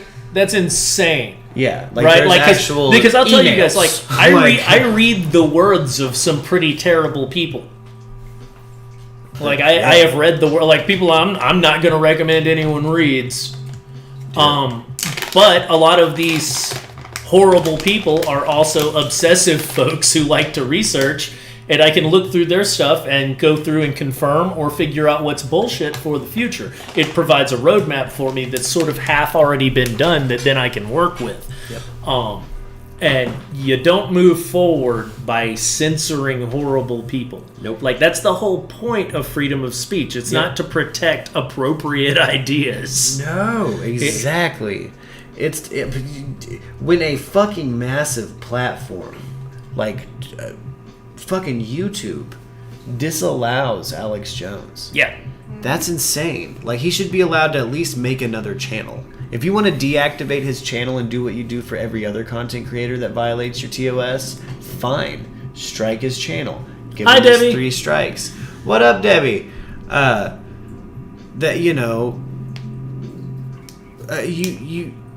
to outright blacklist him like that, like he's committed a fucking outward hate crime. And not that I've ever seen Alex Jones do. No, man, I think that I think that, once again, somebody'd whipped up a Gladio army. Yeah. And then lost control of it, and they were like, we've got to shut this down. They're smoking a cigarette like, shit. Again? Well, I mean, it does happen every time. We didn't know it would happen. I thought I'd be on vacation by the time it happened. Well, I think that because so many of these operations can be repurposed later, right? One issue you have is you've got secret operators who put these things together that are off books that people don't know about. Yeah. Sometimes putting together their own programs to ensure security. Yeah. And then when they retire, they take the program with them. Is he potentially... Do you think maybe they're opening this Sandy Hook shit back up because he might be partnering with Trump's new social media platform? Oh, yeah, absolutely. Absolutely. No, now that Trump's got a social media platform, like, if I was Trump, that's the person I'd go for, because I watched Trump wrangle almost all of the Alex Jones crowd in the last 2 months of the election. Yeah. Like, that man didn't campaign shit until the very last 2 months of the election, and got a whole bunch of wholly unrelated groups to circle the wagons together, all based on fear. Yeah. Yeah. Yeah. That motherfucker's flying coach to a riot, bro. Owen Schroyer went there, dude. Which I'm sure Alex was like, this is your Waco, bub. This is your moment. Go get in there. Entrenched journalism, baby. Go gonzo with it. Well, yeah, what he means by that is, this is the thing that you're going to cover, then have to fake your death and come back as a new character. Like Bill Hicks did. He's Bill Hicks. I think he was like, this is kind of your entrenched dog catching the fucking makeup dude thing. You know, like you catch that charge and now you're fucking valid. Stone. Yeah. I bet you Roger Stone probably personally told Alex Jones and Owen that would be a good idea. I wouldn't be surprised. And keep in mind, Roger Stone is one of these old school dirty tricks connected people. Yeah. From the Watergate era forward. Yeah. And if you're connected to people who were connected to Watergate, you're connected to people who are part of an like, that is the old boys network. That is the original OSS to CIA transition that we informally called the old boys network. Ooh.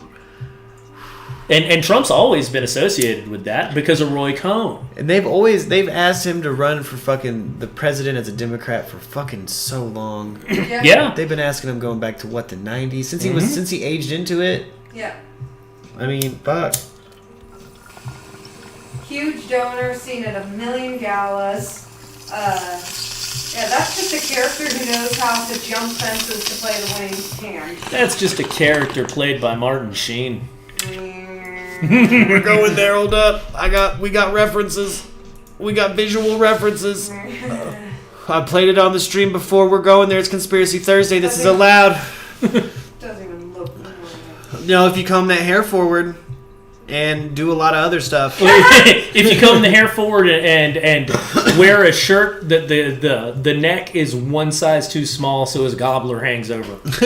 Yeah. It's so orange. They got the same gobbler right there. I'm someone who is convinced. Yeah, he's so orange. He puts that on. 50 cents, so. I know. Like he's wearing clown makeup. Oh, they gonna hit us with the fucking... With Marshall McLuhan. They're gonna hit us with the McLuhan quote? Come on, homie. Sometimes Super Recognizer gets with it. He don't play around. I mean, look at those two. Fuck. Well, look, okay. Look, when they're younger, yeah, okay. Really just Andy Kaufman in disguise and investigation. Fuck, what if he is Andy Kaufman? That would be amazing. If he's been Andy Kaufman this whole time, and the whole Trump family's just a fake. It's the illusion of a legacy. It's the illusion of a fucking It's a New York caricature. I don't see why they wouldn't. What's the best king other than a king people don't recognize as the king? If you fuck up, you can fake your death and leave. Yeah, exactly. Like he can. Yeah. Like this is a no-lose situation for the what we might call the monarchy, or over here we once referred to as the Boston Brahmins. We know that this is in Andy Kaufman's fucking playbook with what's his name. Y'all know what I'm talking about. Listen to me. My spirit animal. Vladislav Surkov, who is considered fucking Putin's #1 cultural advisor. He created non-linear war. He comes from a fine arts background. Oh, shit. Right? I'm certain that we also look at people in fine arts. Part of the reason why is you can look this up. Jackson Pollock, you know, the guy who just seemed to fling paint at which I like Pollock. I'm not trying to talk shit on Pollock. I'm just saying the guy that most people think of is the guy who flings paint. Mm-hmm. He got money indirectly from the CIA to make sure that he could that he would stay in the public consciousness, because we had to have an artistic answer to Soviet hyperrealism. So yeah, if they were doing that post Project Mockingbird, right? Like, there's no reason to think they wouldn't still be doing that. Okay, why a rodeo clown? No. Okay, that's an opinion right there. They've got real similar eyes. They do got pouty faces. Look at them lips. That's a soft shell lower lip right there. What is that? Uh-oh. Talk about bad company. Ooh, man. Didn't they do You Ain't Seen Nothing Yet? That was... I always think it's Bad Company. That's BTO. That's the man himself talking shit on his brother. Baby, you just ain't seen nothing yet. So Making mean. fun of a stutter, dude. Making fun of a stutter. Could you imagine being the dude with the stutter? And that's something you actually said out loud at one point to your brother seriously. You seriously said, baby, you just ain't seen nothing yet. Fucking siblings are the worst. I'm glad I don't have any. They can be little shit-heels. I've been really fortunate, I feel like, but keep in mind, the problematic one is 1/3 of my siblings. 1/3 of my known siblings, making the statistical likelihood of the majority of my siblings being hella cool the majority of the time likely. Thor just doesn't want cellmates. Yeah. Yeah. You got that right. He's screaming for AdSeg. AdSeg! The motherfucker on Lockup Raw is screaming AdSeg, and he's at one point starts spitting and screaming, "Spit bag me, motherfuckers!" He makes them do every fucking thing you can do to a human to detain them. He's like, "No, you're gonna need the cuffs. No, you're gonna need more men. Spit bag me, motherfuckers." I still kind of love Lindsay Ellis, aka the nostalgia chick, having to get fucking like ankle cuffed and spit back when she was getting a drunk in public back in the day. I know she's upset. People know about that, but I thought it made her sound like a badass. It is an endearing Dude, story. I totally feel that It though. is. Like I could almost hear myself saying, "Now don't hit me in the head with the baton. I'll be worse if I come back challenged." Yeah, I'm not looking to limp. Hit me hard. I'm fucking knock me out and drag me, dude. I'm not looking to play this game. That's dude, Lindsay Ellis. I forgot that news came out, and I just wanted to say on our stream, since you brought that up, that she'd be in good fucking company here. I'm a fan. Because I bet you there's more than a couple ladies out there, Lindsay Ellis's age or older, that listen to this program that have probably been spitbagged. And fucking respect, dude. I've never been spitbagged, but I've never really been in trouble. My sister has been spitbagged. My favorite garbage TV so far of the 21st century is still Burn Notice. Only the first couple of seasons. After that, it just becomes a really bad soap opera. Yeah. But one, it's got Bruce Campbell. You got me there. Two, it's bullshit spy stuff. Yeah, of course I'm gonna want to watch this. But the funniest thing there is him saying, the bag isn't bad. You just, every time before it goes on, you've got to ask yourself, did they wash it since the last time? No, they didn't. Nope. Like, because they keep this bag in their trunk. They just say, get the bag. Do you wash the bag, man? I'm gonna tell you right now, I'm gonna wash the bag. I'm gonna. If that's my one, if that's my business, I want to be a professional. Two, if it's my business, I want them to know I'm a professional. I didn't wash my bag. Is selling pot, gang. I'm out of the statute of limitations. Man, I straight up never washed that duffel bag of once. There it is. The side by side where they're like, hey, with some tape and some gumption and a That's dumb overlaid. That one is overlaid right there. That's the two laid over each other. It is like he literally could just swoop his hair forward and kind of just look more potato-ish. They just become Potato Man. I don't know how you inflate behind your nose like that. I mean, putty. Oh, you talking about right here? No. Or this? Right here. That's called cocaine. He just does cocaine when he's Trump? Might be part of the induction that sends him into the character of Trump. Like this part. Okay, I'm into that. Look at the... Because, he's got this kind of... No, and that's one of the things that they talk about specifically is right there. But if you look, that's exactly what swells up on folks who do cocaine over a long period of time. Makes sense. I've got scar tissue there. So, yeah, if part of his induction, his hypnotic induction as a method character is to blow a fat rail in each nostril. Fuck. Because what is Trump? Famously, anti-drug, doesn't even drink. With this photo up, I almost said out loud, a bullfrog, obviously. Yes! He can inflate. It's the same person, and that person is in fact a bullfrog. It's more of a wind. Yeah, and as to the chin lines being different, Trump has a tighter collar there. Like it's grabbing all this shit. Here they're talking about the nose, and it's like, well, look at the shadow under here. But when you do image correction off any image of Trump on Getty Images, always under the nose they've darkened, and you can see it.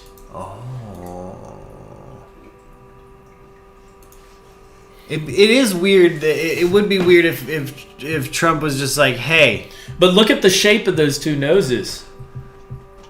Yeah. Like before cocaine, after cocaine. Yeah. And there you can see right there that they've darkened up underneath the nose, and that's and the prime source of images that you find online is Getty Images. Why does he secretly slide money to the press to make them do that? It's because he says he's hiding his cocaine addiction. Aha! Ooh. Yeah, because coke's out of your system in 3 days. So as long as it hadn't been 3 days since he went into character. Yeah. Damn. Hey, oh, I see Italian and Erica. Hey, guys, sorry if you hit me up on Discord. I fucking got a late-ass start. And then just kind of hopped in the lounge for a bit, and we're getting rolling. But wait, that's just two different Trumps. Yeah, that's two different Trumps. That's him from two different angles. Fuck, now, hold on. Yuri Gagarin is fucking... No, he's talking about how on Getty, if you look here, where dude's telltale mole is supposed to be, you can see the image has been retouched. Which is something that about a lot of these historical photographs are coming out. Like the halo on the Zapruder film. Yeah. Keep in mind, nobody knows which one's the right Zapruder film. There's like 7 different cuts out there. Oh. Right? But the halo on that, the blood halo on the Zapruder film has been added. They've pretty well confirmed at this point. Okay. Yeah, look, he's just got that shit Yeah, here we go. Epstein, not Epstein. Yeah, I never thought that Epstein was actually dead. Epstein didn't kill himself because he's not dead. You think they fucking sheet dipped him out? Yeah. Where do you think he's at now? Somewhere bad because they killed the personality he was supposed to step into. Oh. Don't you say it. Don't say it. Don't you do it. This? Oh, what's his name? No, I'm not I can't happy. remember it is the thing because he wasn't my guy. I don't have like hard attachments to him, which is why I can see they look exactly alike. Bourdain. Yeah, Anthony Bourdain. Bourdain. I don't think he was gonna be Bourdain. No, I think Anthony Bourdain was Anthony Bourdain. Yeah. I think that they were going to kill Anthony Bourdain and have him step into it. Give Homeboy have him step into the identity of Anthony Bourdain. That was his exit strategy.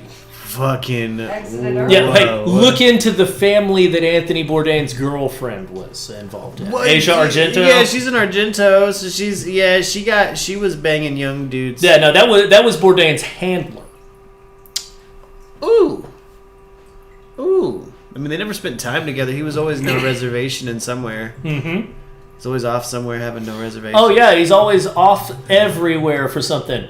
Doing the exact same cover as Argo. I'm filming a show. Oh.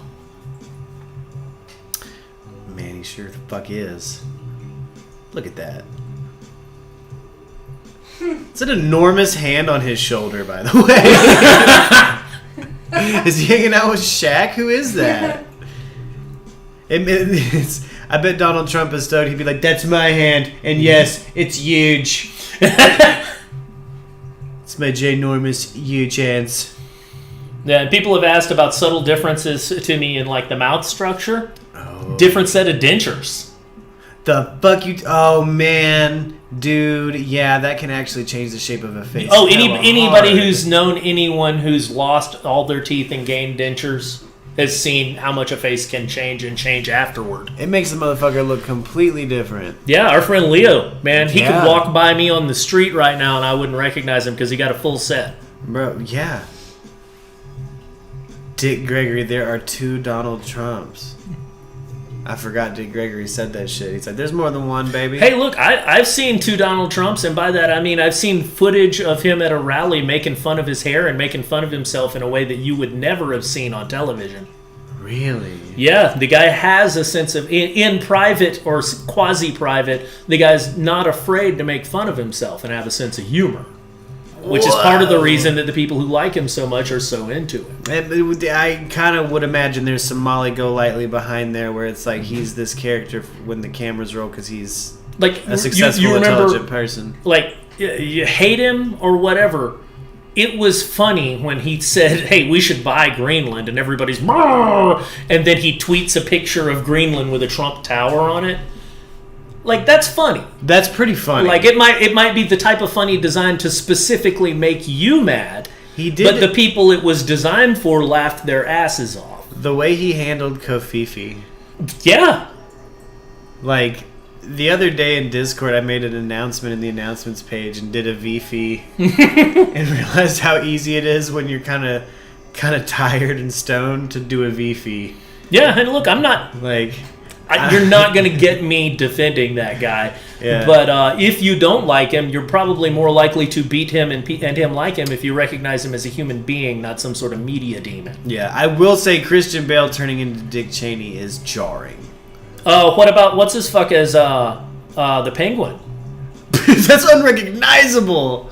Colin Farrell as the Penguin? Like, why did Now, they I'm going to just tell you cast something. Homeboy from Spin No, City? no, let's just talk about cultural engineering for a second, right? Apparently, the main character, Ethan Hunt, from Mission Impossible, Yes. was named after E. Howard Hunt, Oh, okay. who was pretty well a spy's spy. Like, he's seen as like a fucking idiot goofball now.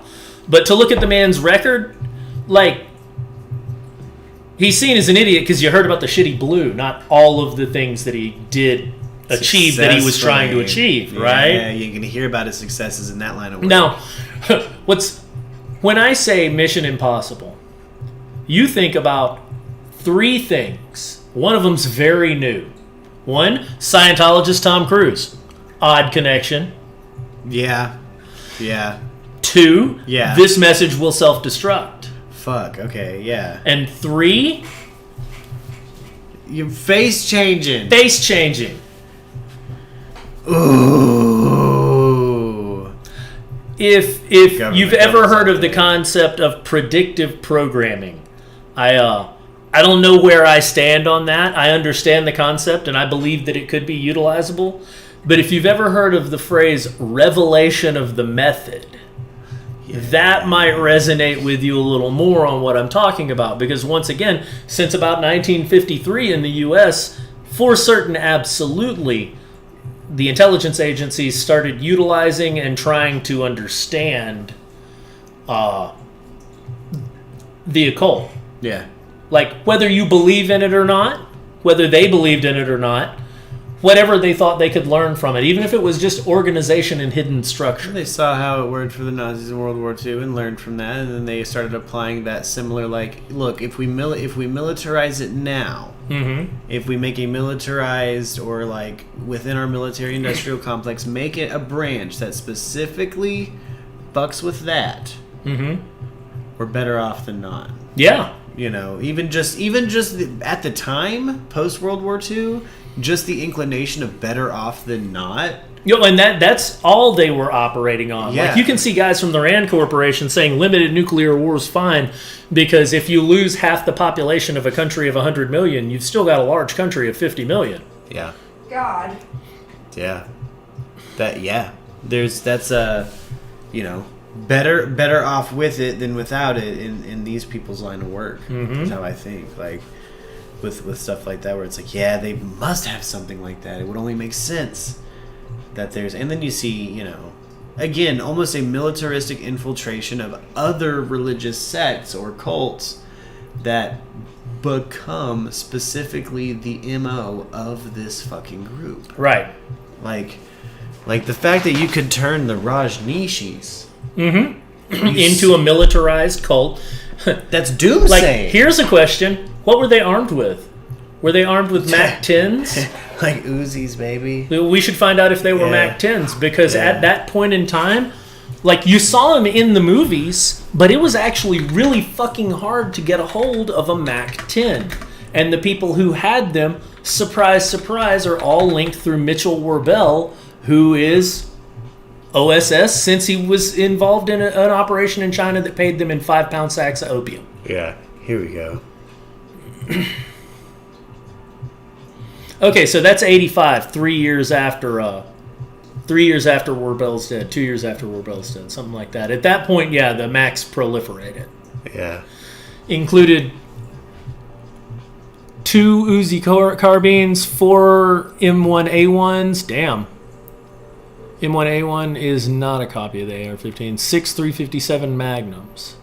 Those are individual Rajneeshis. Shit. Yeah, so that's what they each carried. Like, that was their fucking... So you see the dudes in the videos with the Uzis. There's a couple dudes with the rifles. You see everybody's got a sidearm of some fucking kind. Yeah. And, well, it's no different than the Moonies. Oh, shit, yeah. Like, the Mooney Church, that's a wild one, man. Most people don't recognize that. If you've ever heard of Kahr Firearms, K-A-H-R, Kahr Firearms are the brainchild of Justin Moon, who's the son of Reverend Sun Myung Moon. It's almost impossible to get a carry permit. Yeah, these guns. It's almost impossible to get a carry permit in New York City Justin Moon got one at 18 so he could carry the gun that he fucking designed. Yeah.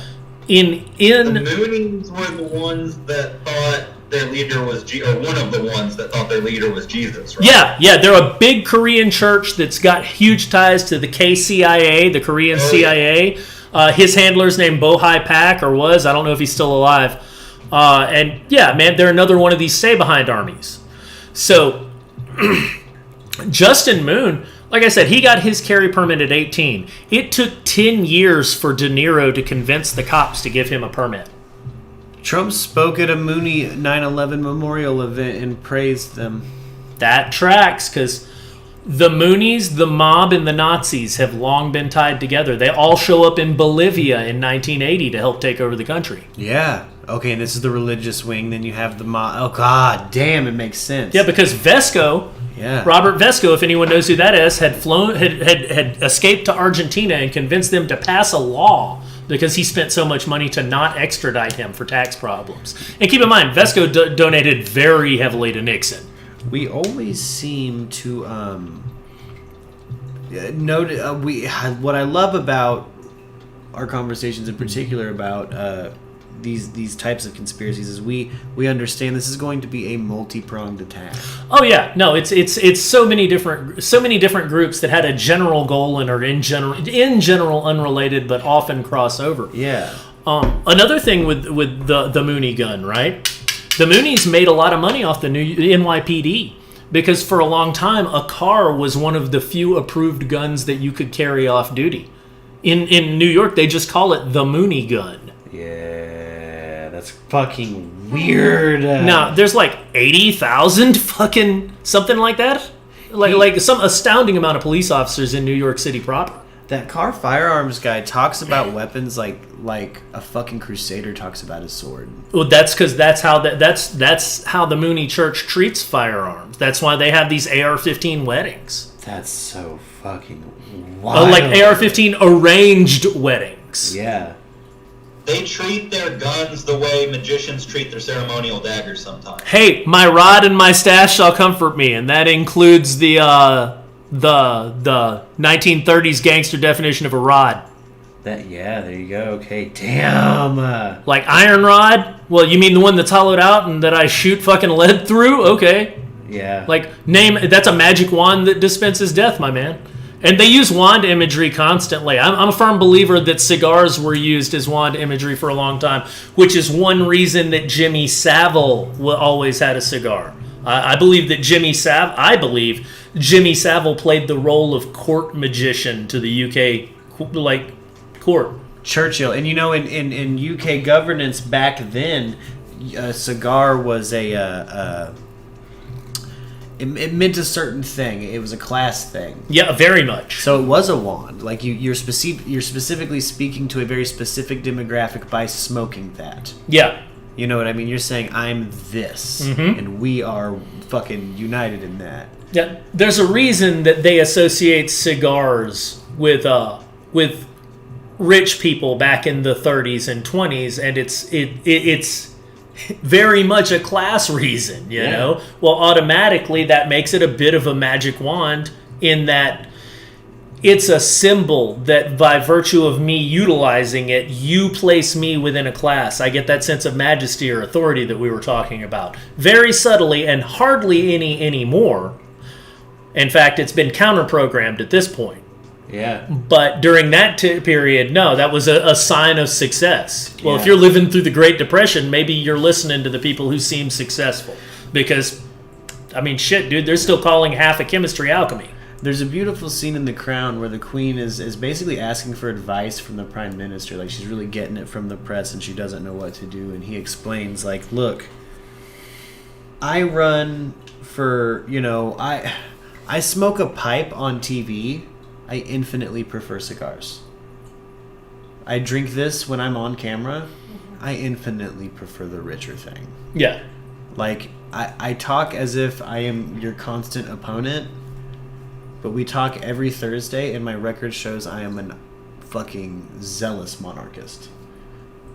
So, yeah, like, there's it's an image thing. That, like, they've been aware of that for so fucking long. No, like, we act like PR is an American thing because it was very much developed here post-war in a modern context. Yeah.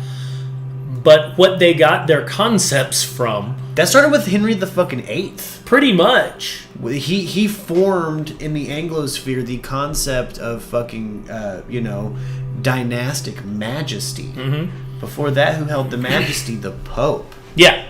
The Pope had all the majesty. All of the social fucking credit in the world. The Pope could go anywhere, do anything. That's the face everybody would know, even though they didn't even have televisions and things to spread a fucking face. You know what I mean?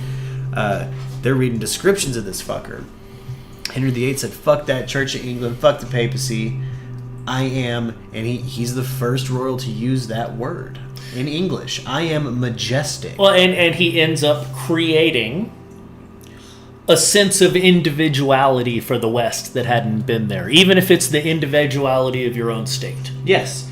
Yeah, you breed in. Now they see that is something achievable. You can break away from the empire. It was just as devastating, or it's just as culturally shifting as the fall of the Roman Empire. Well, I would say it's just as culturally shifting as when Martin Luther was an individual and nailed his theses to the door. Yeah, I mean, it was, in a way, it was the psychological breaking of the new Roman theocratic empire. Yeah, absolutely. That's what Henry VIII was, and it's been different for the UK in particular since then, and that's fucking a long time ago. Older than our country, you know what I'm saying? Like, older than our nation. They've had kind of PR game and the concept of majesty inside of their governance. Right. If there was a place where doubles are coming from, it'd be there. No, absolutely, because they also understood they've had more minds on it for a longer period of time. Well, and a lot of these concepts show up before photography, my man. Yeah. Do you know how easy it is to run doubles before photography in a time period where you might see somebody once every 18 months? Exactly. Well, and there's the royals have fucking specific portrait people. Yeah. It's not a Rolodex of people they choose from. They have this person that does this photo here, then specifically. And sometimes it's fucking dynastic. That person has taught his son how to take photos of the fucking royals. And that's fucking wild. Yeah, the room to manipulate that for them is massive. And I think they have in the past. I think, we know that they've... and we're just talking about from like an Anglosphere, Yeah. Like, how much did these people learn from, say, the French or the Italians? Also masters of intrigue and espionage. Spain's royal family too. I mean, it would be a mistake to leave Spain or the Portuguese out at this point, or, and this is a key one, the Dutch. The Dutch are some of the richest monarchs in the world to this day, and nobody thinks about anything but goddamn windmills. Exactly. Yeah. Maybe legal weed back when that was still a thing people cared about because it wasn't in the U.S. too. Well, we know going back to World War II, the MO of the existing royal families after fucking World War II was, what can we do to survive? Yeah. So now they've had even a further jump on the Machiavellian survival game. Mm-hmm. You know what I'm saying? Like, these are groups of people that have had more resources and more minds on specifically how to get the public to think what they want. Like, we try to build we have an airplane cult of what they might have, is what it seems like by the 50s. Yeah. No, absolutely. I mean? It's weirdly an airplane cult that rejects it.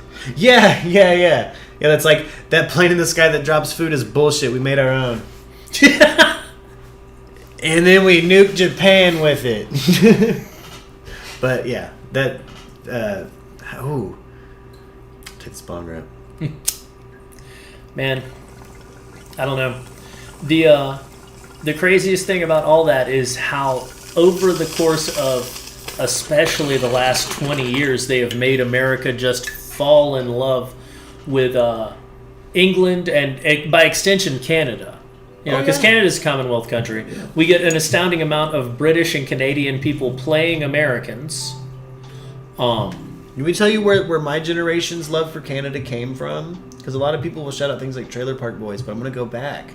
I'm going to slap the 30-year-olds in the face right now with this knowledge. It was Mike Myers that made us Canadian Files. I can understand I thought that. you were going to talk about the sketch comedy that came from. What was New Kids on the Block is great. What Nope. what was the New Kids on the Block? Kids in the Hall. Yes. New Kids on the Block is trash. Yeah, Kids in the Hall. You didn't like The Right Stuff? You don't think that's an amazing single? Oh. Do you know? Yeah. Like, I was alive when that hit. I was a child. My school loved that shit. It was real bizarre. Look, I was like, this is garbage, y'all. It's garbage and it's got low end. Is Like, and I want you to understand that I'm sort of ashamed of my music taste at that point. That was bad then. And even then, I was like, well, guys, like, I'd rather listen to this new Information Society joint. That feeling you felt then, that's what it's like being an older sibling. Yeah. When your younger sibling gets onto something and you're like, you can't help but be like, that is the lamest thing I've ever seen or heard. And they're like, you don't know me, this is me now. One of my best friends from back in the day, his wife's sister, when they met, she was like 13. And she literally at that point said, Aaron's always listening to stuff nobody listens to. Like, why aren't you listening to something like Backstreet Boys instead of, what is that, Pink Floyd? There was it wasn't until I started playing guitar that my sister was listening to some Backstreet Boys song when we were younger. But I learned guitar and I had learned it through The Wall. And I was like, God damn it. Do I like this song now? No, I've had it happen to me, man. Once I wrote my ringtone. Like, do I? Oh, shit. Yeah, I didn't realize it. I had my ringtone stuck in my head all day, couldn't place it. I wasn't inflecting it the same, but it was the same chords basically at the same time. I learned it on the guitar, and basically as soon as I got the riff done, somebody fucking called me, and I sighed so hard. Cryptomnesia's real, y'all. The meanest fictionalized version of that is Malcolm from Malcolm in the Middle trying to prove he's an artist. I don't know if you guys know that one. But it ended up being the Meow Mix song to his greatest inner turmoil. I had a straight influenced by Metallica fucking cymbal choke part in a song. Yes. Yeah, no, dude, I just wrote Master of Puppets. we just rewrote Master of Puppets. It's like, I'm trying to figure this out. I've almost got it. I know. He's like, bro, that's Master of Puppets. Just about throw my guitar. And we're like, even for the dude in the chair, it's like, wait. I've let this go on a long time without realizing that we have rewritten now collectively Master of Puppets. Like, I've gone along with this. Hey, look, I'm going to let everybody know, if you go and find our Para Duma stuff, one of the songs is basically Hotel California, and I didn't realize it. I'd been working on this song for over a decade, off and on. I didn't realize till after we recorded it that I'd stolen some chords from Hotel California. You have to kind of speed it up. Yeah, a lot. It's a way fast Hotel California. Yeah, but got it in Doom time. Hey, look, there's only so many ways to slice up music. Yeah. I love that quote. Skylar Johnson out there. Everybody listen to Judas and Void if you're looking for a good new band with a new record out. Man. Good people. Fuck. Alright, man. We're at the top of a second hour, so we're gonna kick over to the tattered map. And I'll see everybody here in just a second. Well, about 30. Yeah. About 30. Give us about 30. Yeah. We'll be back. It better notify you guys. It better. We're going to wrap for the first hour. We're going to open up the Discord and the chit chat for the second hour. And thank you for being here with us, Justin and Chief. Thank you for being redacted. Thank you for being a strike. But we got Angel and special guests. They're going to be here for the tattered map. We're gonna talk about the Process Church today, baby. I'm gonna pull that Robert DeGrinson and his Charles Manson shit back up. I'll tell you guys that right now. All right, later. Christy, hold on. Christy met the guy from that played Malcolm. Oh, he's an adorable ass. No, he's an absolute ass. He got adorable. He got mad at me for not putting him on the front page of the newspaper. I told him to fuck off, and I got fired. Fair. That means he called back and was like, "Your reporter was mean to me." He managed to maintain that memory despite the head trauma, so he must have hated you. Wow. Wow. Part of me told me he was married at one point. Part of me thinks that maybe he was an ass and it's real convenient he got head trauma. But hey, it's Conspiracy Thursday. These things happen. People can be an ass. Yeah. Like, oh, Mr. man. Muniz, head trauma victim, ... and genuine douchebag. And just also asshole. Unrelated. He ain't hiding memories. He's still currently an asshole. All right. He's going out on hating Justin Muniz for no reason. Yeah. He's such a... That show. That I can't rewatch it. It's one of those... What, you mean Breaking Bad Year Zero? Yeah, this is the origin of Walter White. Be sure to like, share, and subscribe, my Murkies.